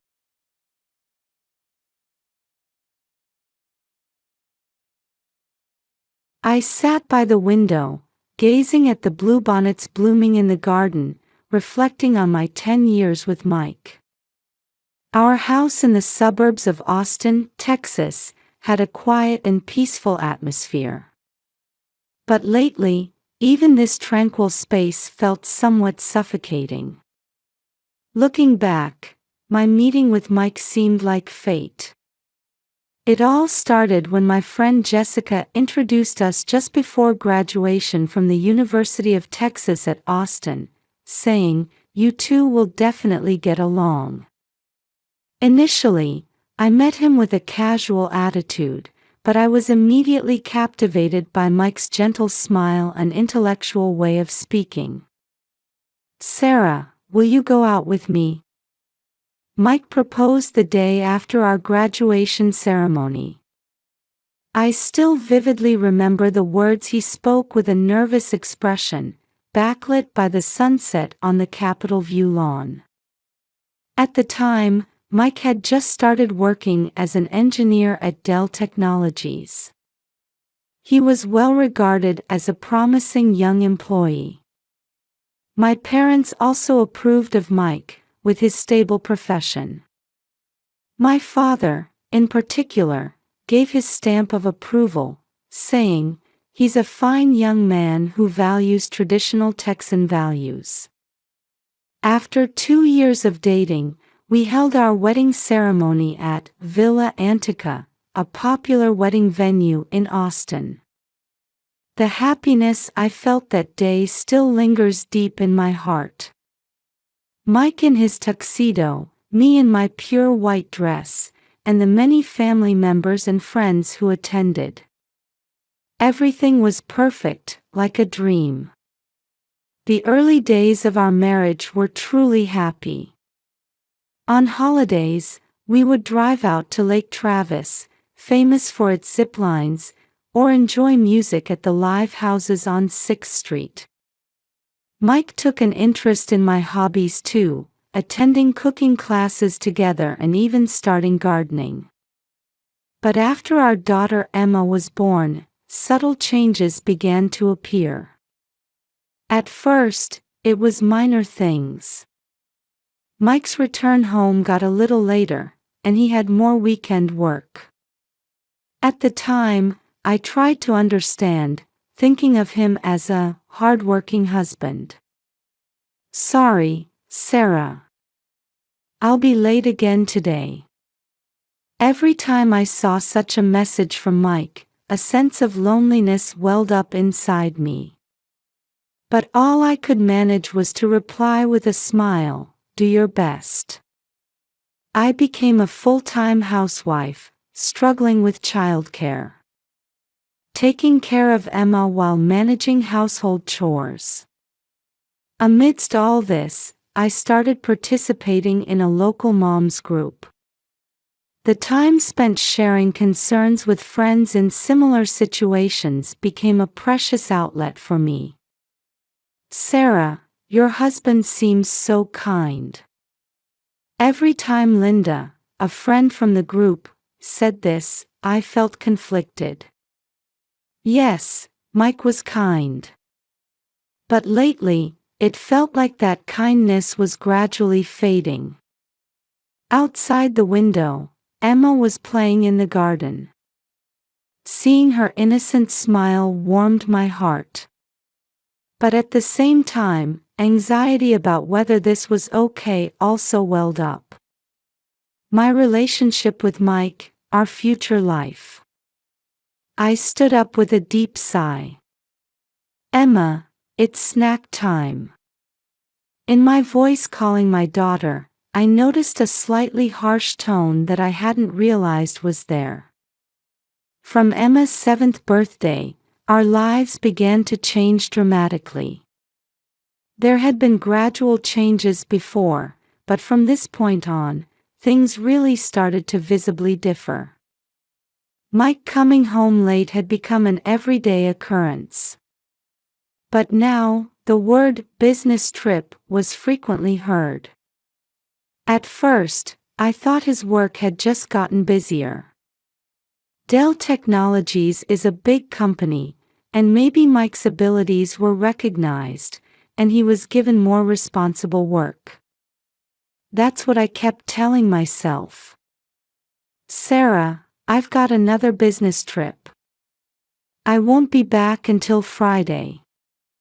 Every time Mike told me this, a small anxiety grew in my chest. I tried to ask, looking into his eyes. "Are you okay? Did something happen?" But Mike's answer was always the same. "A big project has started. Don't worry." Emma also began to react sensitively to these changes in her father. One night, I was awakened by her scream. "Mama! I'm scared." I rushed into Emma's room. She was trembling under her blanket. "What's wrong, Emma?" "I had a dream. Papa was with a scary person." At Emma's words, my heart started racing. I hugged her tightly, suppressing my anxious feelings.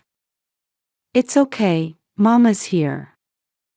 As such days continued, one night, I was startled by the sound of the front door being roughly opened. I was shocked to see Mike returning home reeking of alcohol. "Mike, what's wrong?" At this hour.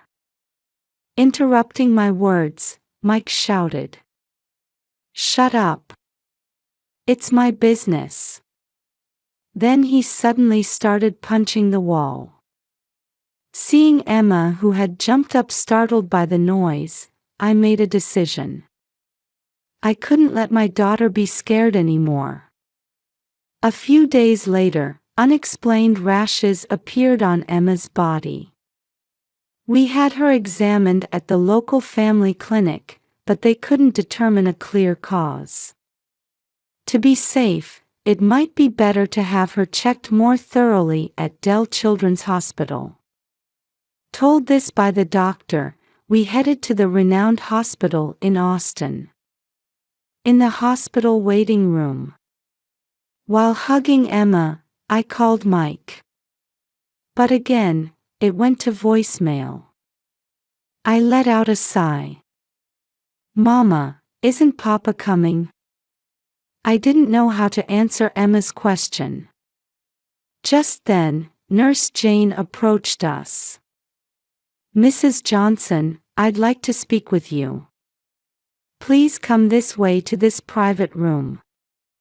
At those words, my heart started racing. "Is Emma's condition serious?"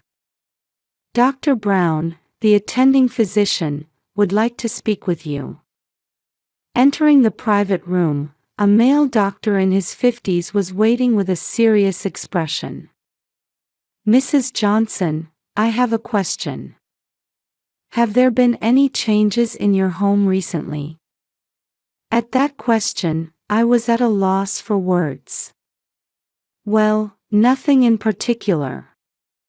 Dr. Brown continued with an even more serious expression. "Actually, Emma's symptoms might be caused by severe stress. This is my suggestion, but please consider divorce immediately." At those words, I was stunned. "Huh? Divorce? What do you mean?" In a private interview with Emma, I heard some concerning things. "It seems your husband's behavior is causing Emma significant stress." At that moment, all the anxieties and doubts I had been feeling came rushing in. Mike's changes, Emma's nightmares, and now this doctor's words. It all started to connect. Tears began to flow from my eyes without me realizing it. Dr. Brown's words continued to echo in my ears. The word divorce sank into my chest like heavy lead. However, thinking of my daughter Emma, I couldn't turn a blind eye to this reality. I took a deep breath, trying to regain my composure. "Doctor," I asked, suppressing my trembling voice. "Can you tell me specifically what Emma said?" Dr. Brown looked at me with gentle yet stern eyes and slowly began to speak. "Emma says she witnessed her father bringing an unknown woman into the house." At those words, I felt as if my heart had stopped for a moment. Mike, my husband. The unbelievable reality was slowly taking shape. Dr. Brown continued. "She also mentioned hearing violent language and behavior towards you. These events are causing Emma significant psychological stress." I was at a loss for words. Mike's infidelity and violence towards me. To think that our daughter had witnessed these things. Without realizing it, tears were flowing uncontrollably down my cheeks. "Mrs. Johnson, Dr. Brown's voice seemed to come from far away. Emma's rash is likely psychosomatic urticaria. If this environment continues, it could develop into more serious physical and mental issues. At those words, I came back to my senses. Emma.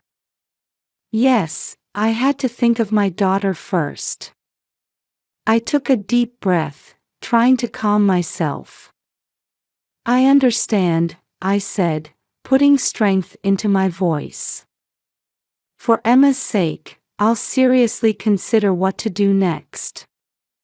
Thank you.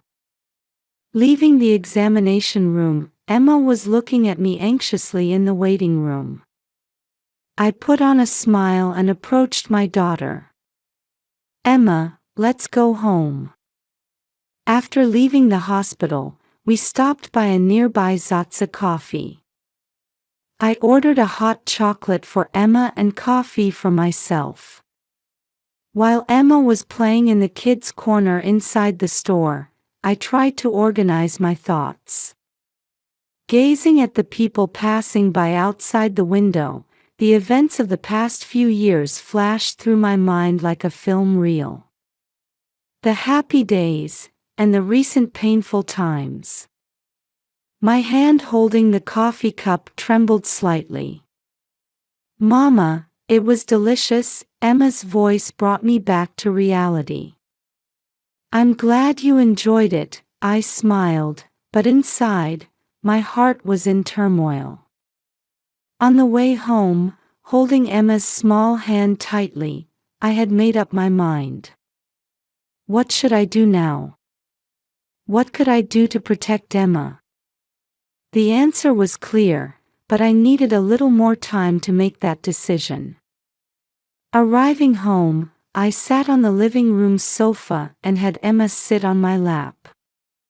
Emma, Mama loves you very much. No matter what happens, Mama will protect you, okay? Emma nodded silently and hugged me tightly. That night, after putting Emma to bed, I sat in the dark kitchen for a long time. The moonlight shining through the window illuminated my wedding ring placed on the table. Staring at that light, I was summoning courage for tomorrow. Several days passed since my decision at Zatza Coffee. Every night, after Emma had fallen asleep, I sat in front of the living room computer, researching Texas divorce laws. The pale light from the screen cut through the quiet darkness of the night. While struggling with complex legal terms, I kept pushing forward, thinking of Emma's smile. Best interests of the child, property division, child support. Occasionally, I felt dizzy from the unfamiliar string of words. One day, when I consulted with Linda, a friend from the moms group, at a coffee shop, she introduced me to a trustworthy private investigator.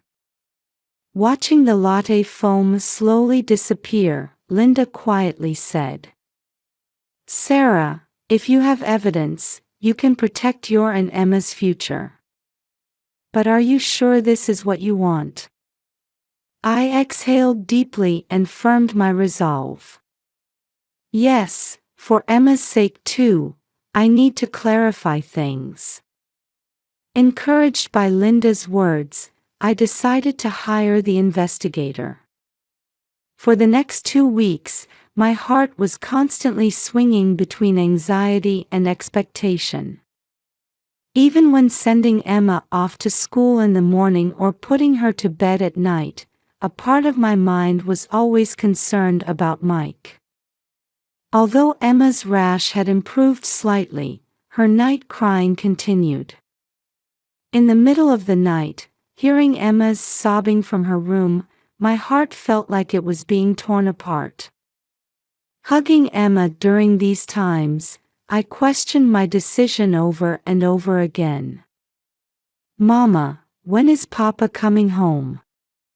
At Emma's innocent question, I was at a loss for words. I didn't want to lie. But I couldn't tell the truth either.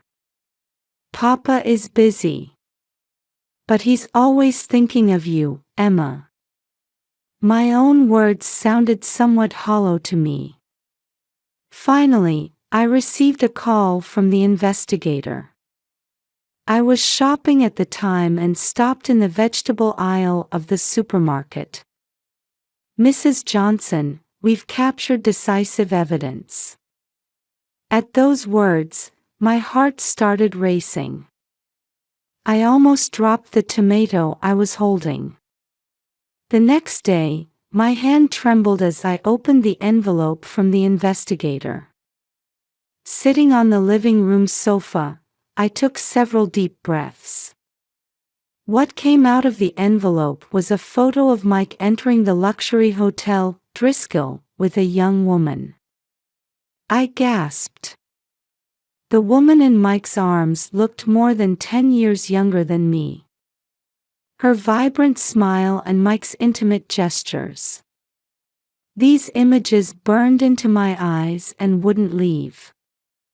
Hot tears flowed from my eyes as I stared at the photos. My chest felt like it was about to burst with sadness and anger. My wedding ring suddenly felt heavy on the ring finger of my left hand. But I had to stay calm for Emma's sake. I took deep breaths repeatedly, suppressing my emotions. Outside the window, everyday life continued as usual. The neighbor's dog was barking in their yard, and children were riding bicycles on the street. This ordinary scene looked a bit distorted to me now. That night, I left Emma with my friend Jessica. At the doorstep, Emma looked up at me anxiously. "Mama, where are you going?" I knelt down, lowering my body to Emma's eye level. "It's okay. Mama just has some important business. I'll come pick you up soon, okay?" I kissed Emma's cheek and thanked Jessica. As I got into the car and looked in the rearview mirror, I could see Emma waving her little hand. Returning home, silence enveloped me. Only the clock hands seemed to tick extraordinarily loudly, marking time. While waiting for Mike to return, I looked at the evidence photos over and over again. On the coffee table was our wedding photo. Mike and I smiling happily. If only we could go back to those days. I shook my head as if to shake off such thoughts. Just after 11 p.m., I finally heard the sound of the front door opening. The sound of keys, the sound of shoes being taken off. And then, "I'm home." My body stiffened for a moment at Mike's voice. But I couldn't back down now. I stood up and turned on the living room light. "Mike, we need to talk." I approached Mike, who had entered the living room, trying to appear calm. Mike seemed a bit drunk. His breath carried a faint smell of whiskey. "What's wrong? You look unusually serious," Mike said in a light tone, but seeing my expression, he became a bit tense. His eyes quickly scanned the room. It looked like he was searching for something, or trying to escape from something. I silently handed him the evidence photos. Mike was clearly shaken when he saw them. I could see the blood draining from his face. "This is just a work-related meeting. You're misunderstanding." Mike's eyes avoided mine as he made excuses. His voice was a bit higher than usual. "That's enough. Stop lying. Emma is hurting because of your actions. My voice was surprisingly calm, even to myself.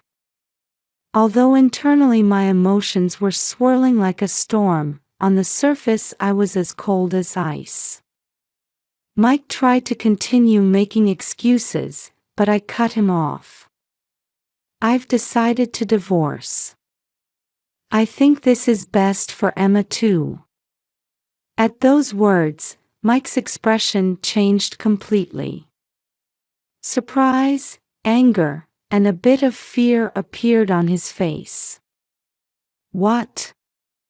You can't just. I faced the angry Mike with a resolute attitude. My heart was beating violently, but my expression remained calm. If you want to fight this, I'll submit all this evidence to the court. I'll also demand custody of Emma. Mike was speechless for a moment. He seemed to have lost the will to resist in the face of my determination. His shoulders slumped a little. Silence dominated the room. In that quiet, I could hear my own heartbeat. The sound of the clock's second hand seemed unusually loud. Outside the window, the night wind was rustling the trees. That sound seemed as unstable as our current relationship. Mike collapsed onto the sofa. His eyes showed colors of resignation and regret. I quietly removed my wedding ring and placed it on the coffee table. That small metallic sound seemed to announce the end of our 10-year marriage. Emma is at Jessica's house tonight. I'll go pick her up tomorrow. My voice was surprisingly steady. Mike nodded silently. Before leaving the living room, I turned back. The person who was once dear to me now looked like a stranger. It was as if 10 years had vanished in an instant. Goodbye, Mike. With those words, I took my first step towards a new life. A few days after the confrontation with Mike, I was sitting in a lawyer's office. From the window, I could see the Austin cityscape. A flock of small birds flew between the skyscrapers. Watching the birds fly freely, I took a deep breath. Mrs. Johnson, this is the divorce petition. The lawyer's words brought me back to reality. As I looked through the documents, the past 10 years flashed through my mind like a film reel. The happy days, and the recent painful times. My hand holding the pen trembled slightly. The following week, I started looking for an apartment with Emma. In the suburbs of Austin, in a quiet residential area. When we found an apartment near a small park, Emma's eyes lit up. Mama, I can play with friends here. At those words, my determination solidified. On moving day, Mike suddenly appeared. His eyes were red, and he looked tired. Sarah, I'm truly sorry. Seeing Mike stumble over his words, complex emotions welled up inside me. Anger, sadness, and a bit of sympathy. Mike, it's too late. But please remain a father to Emma. At my words, he nodded silently. A new life began. For the first few weeks, Emma's night crying continued. Will Papa never come back? Such questions often pained my heart. But hugging Emma gave me the courage to face forward. It was a month after moving that I learned about the local DV support group, Safe Place. Encouraged by my friend Linda to participate, I found women there who had similar experiences. Listening to their stories, I realized I wasn't alone. Sarah, you're strong. You stood up for Emma's sake. At the words of Carol, the group leader, I couldn't stop my tears. Emotions I had been bottling up for years suddenly poured out. Emma's symptoms also gradually improved. With the support of Jennifer, the psychotherapist, mother and daughter spent days healing their wounds. Every time Emma's smile returned, I became more certain that I had made the right choice. The divorce was finalized 6 months after our separation.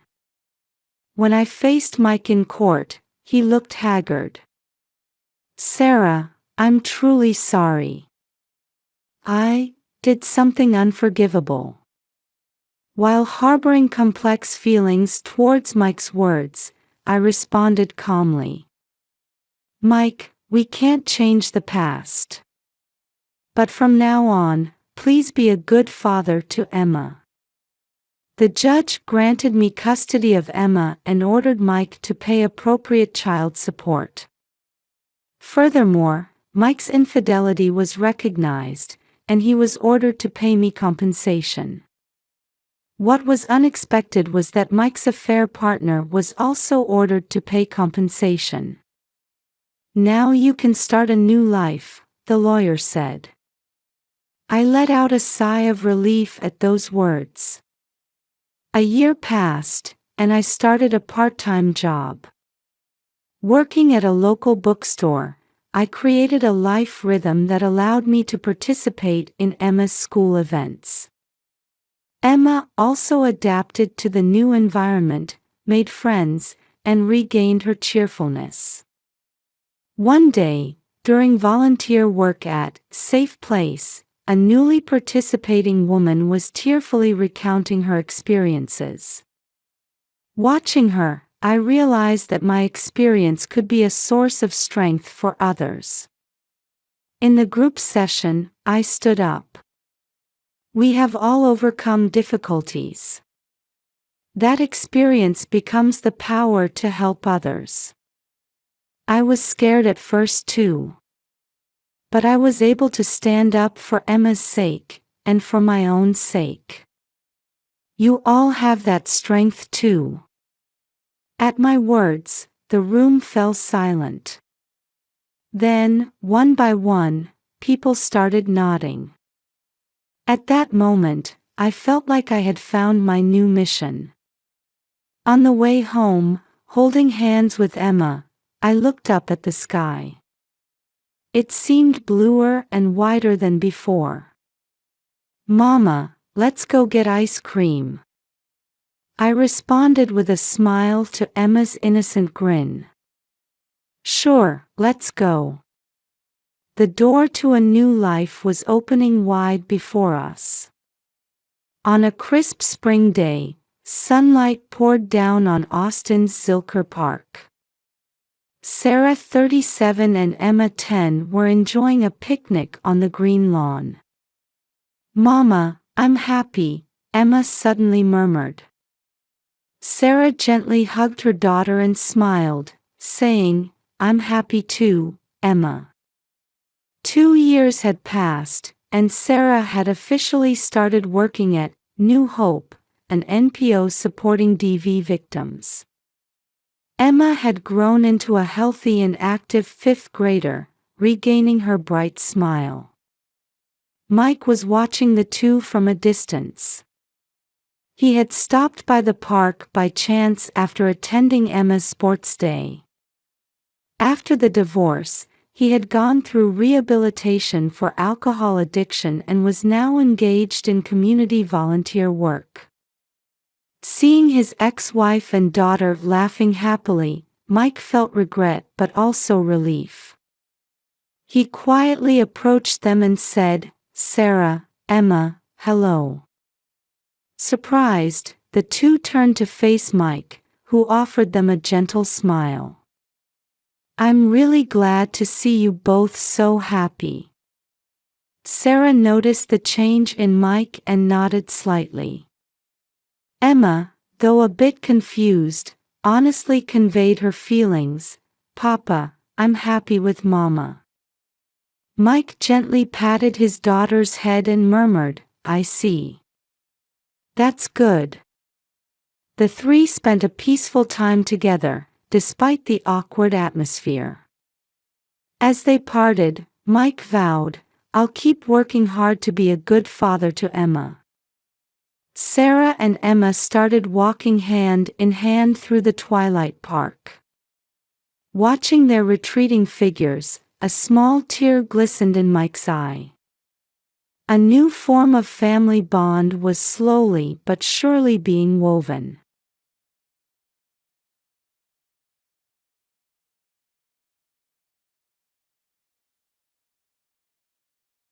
I sat by the window, gazing at the hydrangeas blooming in the garden, reflecting on the changes in my life over the past few years. I'm Margaret Johnson, 62 years old. 2 years ago, I lost my beloved husband John, and since then, I've been living alone in this big house. After retiring from the local elementary school where I worked for 40 years, I was supposed to lead a quiet life. However, life took an unexpected turn. "Mom, can you watch Emily again today?" David's voice called from downstairs. I stood up with a deep sigh. "Of course, David. I'll be right there." As I descended the stairs, I saw my son David and his wife Karen hurriedly preparing for work as usual. And there was my 3-month-old granddaughter Emily, starting to fuss in her crib. "Thanks, Mom," David said gratefully, but his eyes were already glued to his smartphone screen. Karen was busy with her makeup, not even bothering to look our way. I picked up Emily and gently kissed her little head. "Good morning, my angel. Let's have another lovely day together." David works as an accountant, and Karen as a real estate agent, both leading busy lives. Since Emily was born, I could feel their demeanor deteriorating more and more, with the added burden of childcare on top of work stress. "Mom, we'll be late again tonight. Can you put Emily to bed?" Karen said while fixing her hair in the mirror. "Yes, of course," I answered, but inside, I felt a mix of emotions. While I'm happy to take care of my granddaughter, I can't shake the feeling that my own time is being taken away. After David and Karen left for work, I carried Emily to the kitchen. "Come on, let's make breakfast together, sweetie." As I prepared breakfast while talking to Emily, I suddenly remembered the Saturday farmers market. Every Saturday, I looked forward to taking Emily there. Not only did I buy fresh vegetables and fruits, but the interactions with people there soothed my heart. I especially enjoyed conversations with Sarah, a 21-year-old college student. She studies agriculture at the local university and enthusiastically talks about organic vegetables.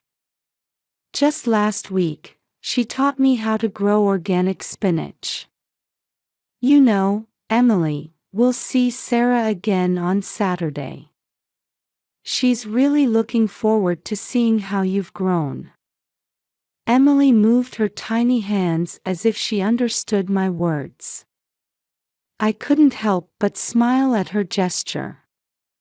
"That's right, I promised Sarah we'd meet again next week. I'm sure she's looking forward to it." Looking out the window while holding Emily, I saw Mrs. Wilson, our neighbor, tending to her garden. She's also an elderly woman living alone. I enjoyed having tea with her occasionally and talking about our grandchildren. However, recently, with the increasing friction with David and Karen, it had become difficult to have such peaceful moments. They seemed to think it was natural for me to take care of Emily, rarely considering my own time or feelings. "Oh, John. How I wish you were here," I whispered, gazing at a photo of my late husband. Emily made a small cooing sound. I came back to myself and gently hugged the baby. "I'm sorry, Emily." Grandma was feeling a bit lonely again. At that moment, I couldn't have imagined that I wouldn't be able to keep my promise to meet Sarah next Saturday. And that the reason for this would greatly change my life. That evening, when David and Karen returned home, I sensed a different atmosphere. They gathered in the kitchen, looking excited. "Mom, we have amazing news," David exclaimed happily. I turned towards them, still holding Emily. "What happened?" Karen answered, "We're planning a trip to Hawaii." I widened my eyes in surprise. "Oh, that's wonderful. But what about Emily?" David said with a smile, "That's where we need your help, Mom. Could you take care of Emily for about 2 weeks?" I hesitated. 2 weeks. That's too long. I can't do it alone. Karen interjected, "But you can do it, Mom. You know Emily better than anyone." Those words made me feel conflicted. True, I know Emily better than anyone. But taking care of her alone for 2 weeks would be physically and mentally challenging. The next day, David and Karen went shopping at Costco. I stayed home with Emily, recalling their conversation. A few hours later, they returned with large shopping bags. "Mom, look. We bought sunscreen and beach sandals for the trip," Karen showed me excitedly. I smiled wryly and replied, "That's nice. But have you decided about Emily?" David looked a bit troubled and said, "Actually, we checked with the local YMCA and childcare centers, but they're all full. We couldn't find a babysitter either." I sighed deeply. That's why I said I couldn't do it alone. That night, while I was putting Emily to sleep, David and Karen were whispering about something. I was curious about their behavior, but I couldn't leave Emily's side until she fell asleep. The next morning, their attitude had clearly changed. They looked as if they had made a firm decision. "Mom, we need to talk," David said with a serious face. I answered, feeling uneasy, "What is it?" Karen began, "We've thought of a good solution."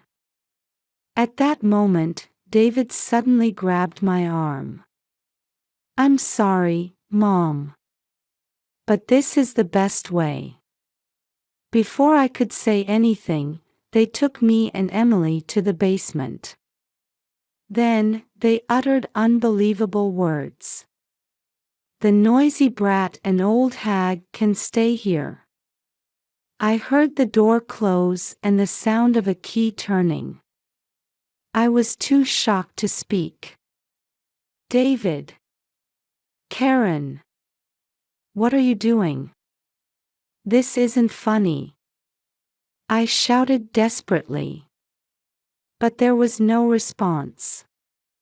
Instead, I only heard the sound of footsteps going up the stairs. Emily, startled by the sudden events, began to cry. I tried to comfort her with shaking hands.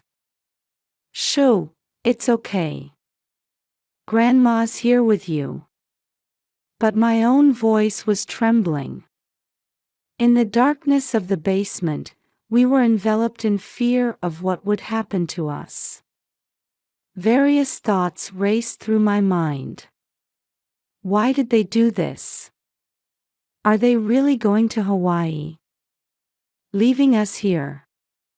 As Emily's cries echoed through the basement, I desperately tried to think. How to get out of here, how to call for help, how to protect Emily. Then, I suddenly remembered Sarah. The promise to meet her on Saturday. Maybe she would notice that we were missing. Clinging to that small hope, I held Emily tightly in the darkness. We had to face this long ordeal together. As my eyes adjusted to the darkness of the basement, I tried to assess our surroundings. Emily was still crying in my arms, but her voice had calmed a little. "It's okay, Emily. Grandma's here with you," I said as I stood up and began to feel my way along the wall. Suddenly, I felt something under my foot. I bent down to touch it and found it was a plastic bag. A Walmart shopping bag. Inside were canned goods and bottled water. "Ah, that's a relief," I sighed.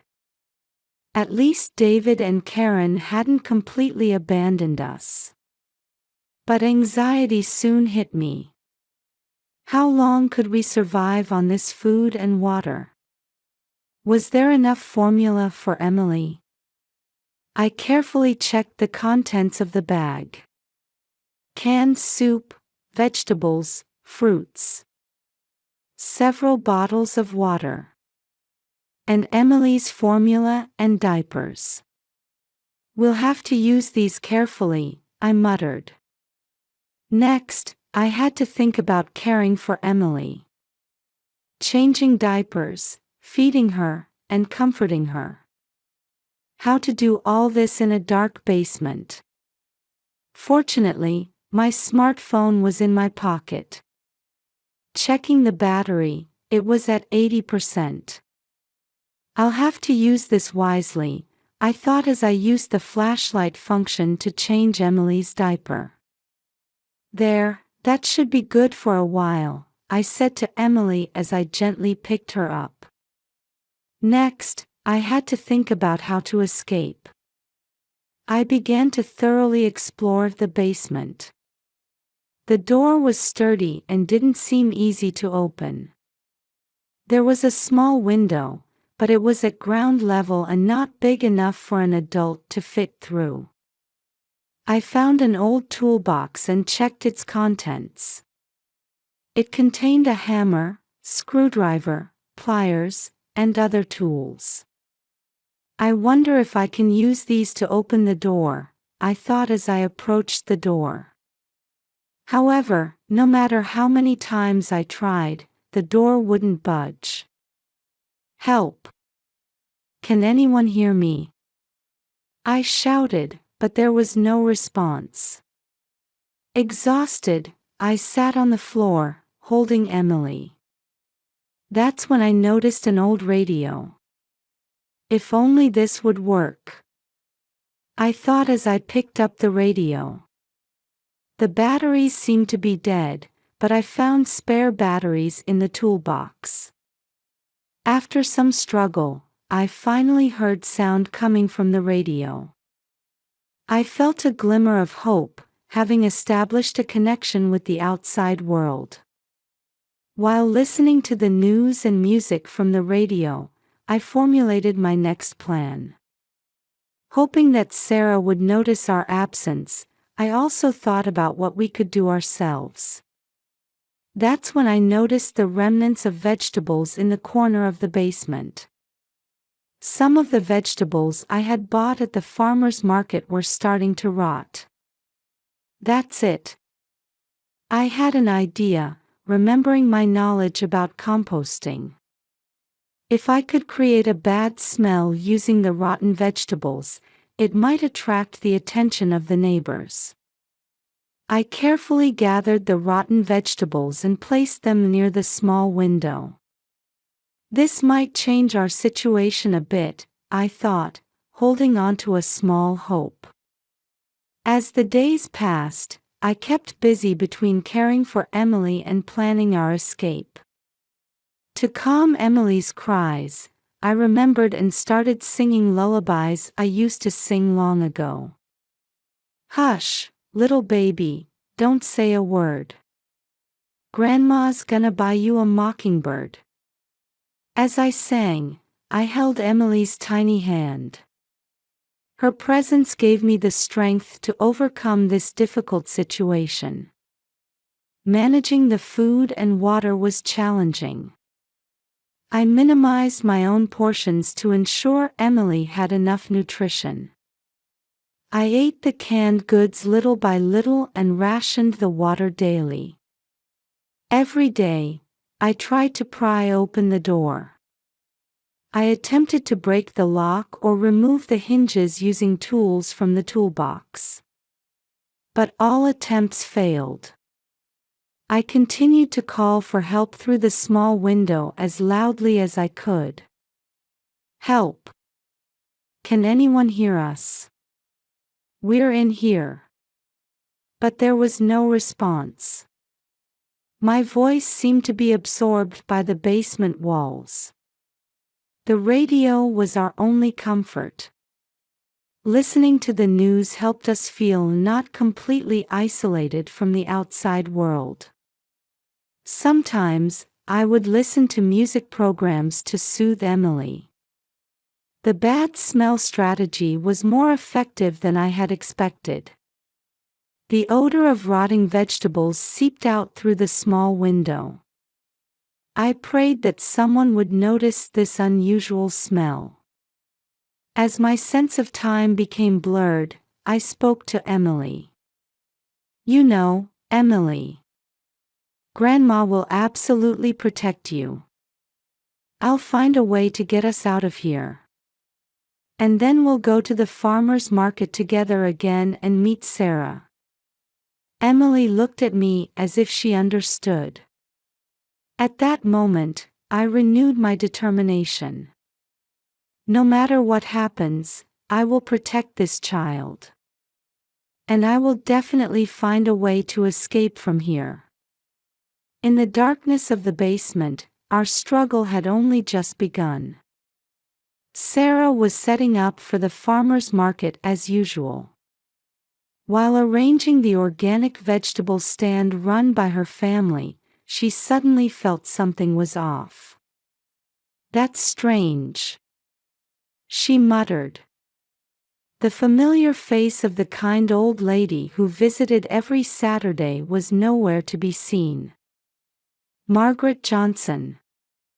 She always came with her granddaughter, Emily. I wonder if Margaret isn't coming today, Sarah thought, looking around. Sarah had become close to Margaret over the past few months. Margaret's warm smile and her joy in talking about Emily's growth had become a highlight of Sarah's Saturdays. She promised last week that we'd meet again this week. Worried, Sarah asked other regular customers. But no one had seen Margaret.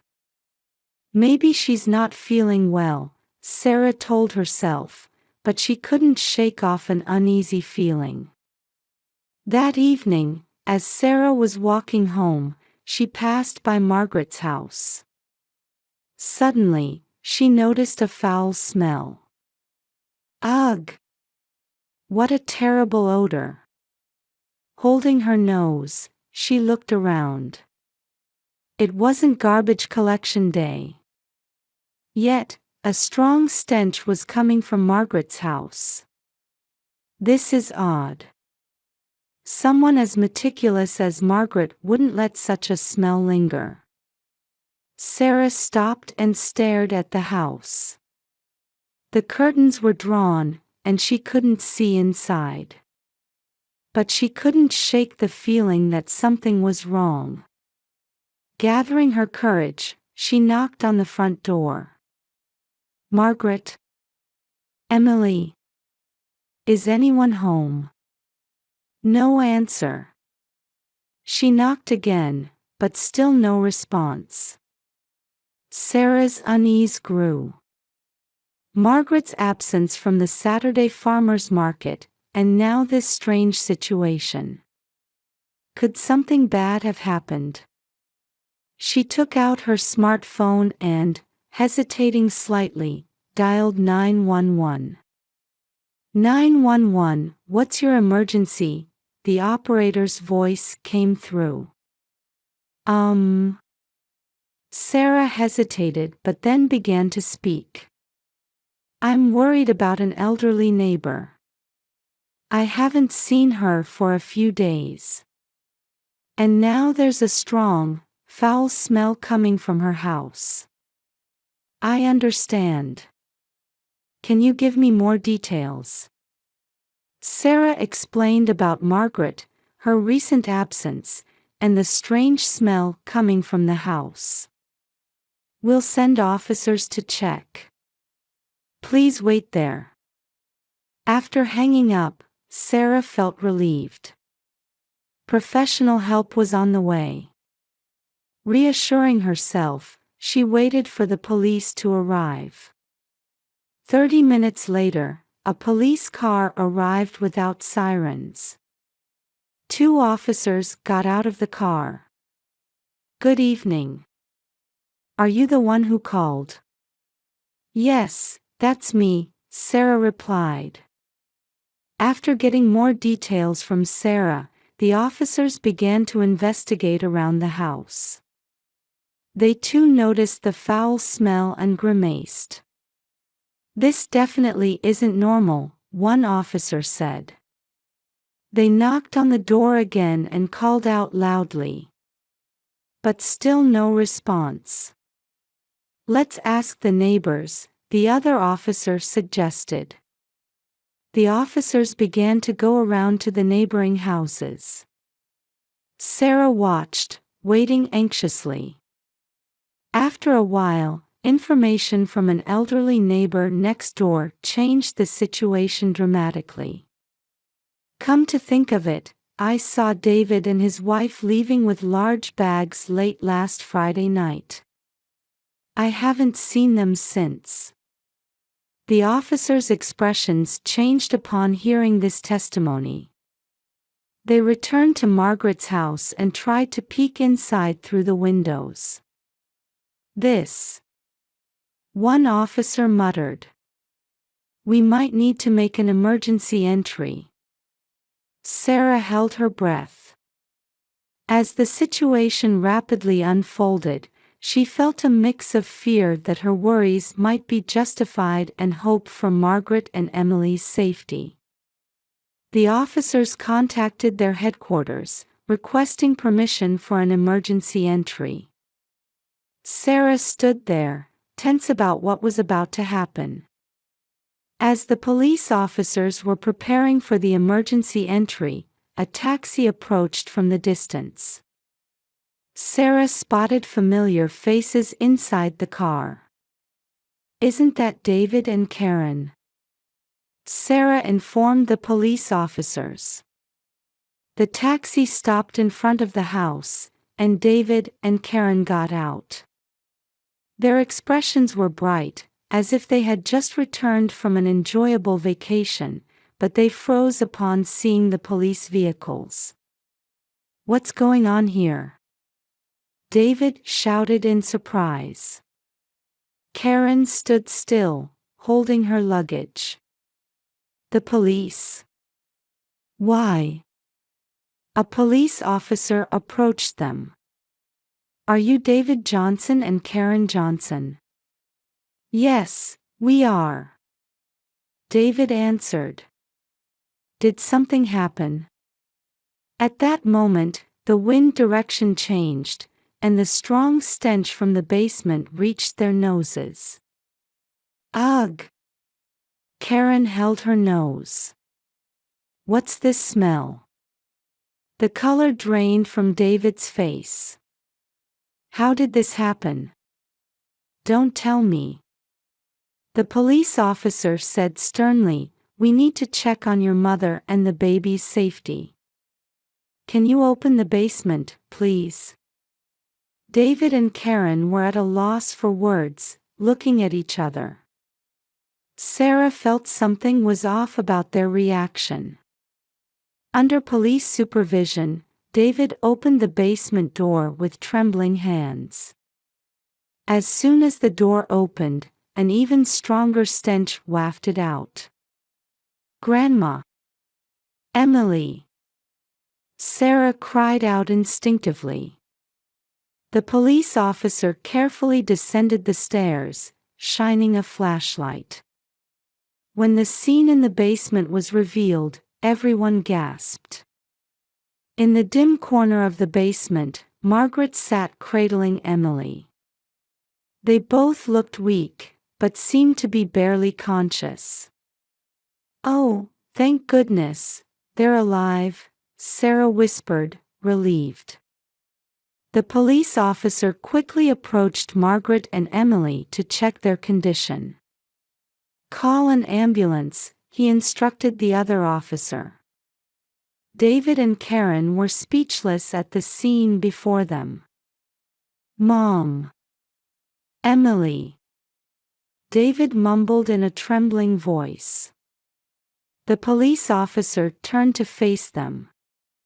"David Johnson, Karen Johnson, you're under arrest. You have the right to remain silent." Sarah watched this development with mixed feelings of surprise and anger. While relieved that Margaret and Emily were safe, she couldn't help but feel furious at David and Karen's actions. The paramedics arrived and began carefully rescuing Margaret and Emily. Sarah rushed to Margaret as she was being placed on a stretcher. "Margaret! Are you all right?" Margaret gave a weak smile. "Sarah, thank you." Emily also looked at Sarah and reached out her tiny hand. Seeing this scene, Sarah struggled to hold back her tears. "It's okay now, you're safe," she said. David and Karen were handcuffed and put into the police car. Neighbors, attracted by the commotion, had gathered around, and surprised voices could be heard from all directions. As the ambulance carrying Margaret and Emily headed to the hospital, Sarah was asked to accompany a police officer to the station for a statement. Although her mind was in turmoil from the events of the past few hours, one thing was clear: she was truly glad she had been able to help Margaret and Emily. 6 months had passed since that day, and on a calm afternoon, Margaret had just finished a counseling session at the local senior center. "How have you been lately, Margaret?" the counselor gently asked. Margaret smiled and answered, "I'm getting better, little by little. The time I spend with Emily is the best therapy." Recovering from the terrifying experience in the basement hadn't been easy, but regular counseling was helping her heal.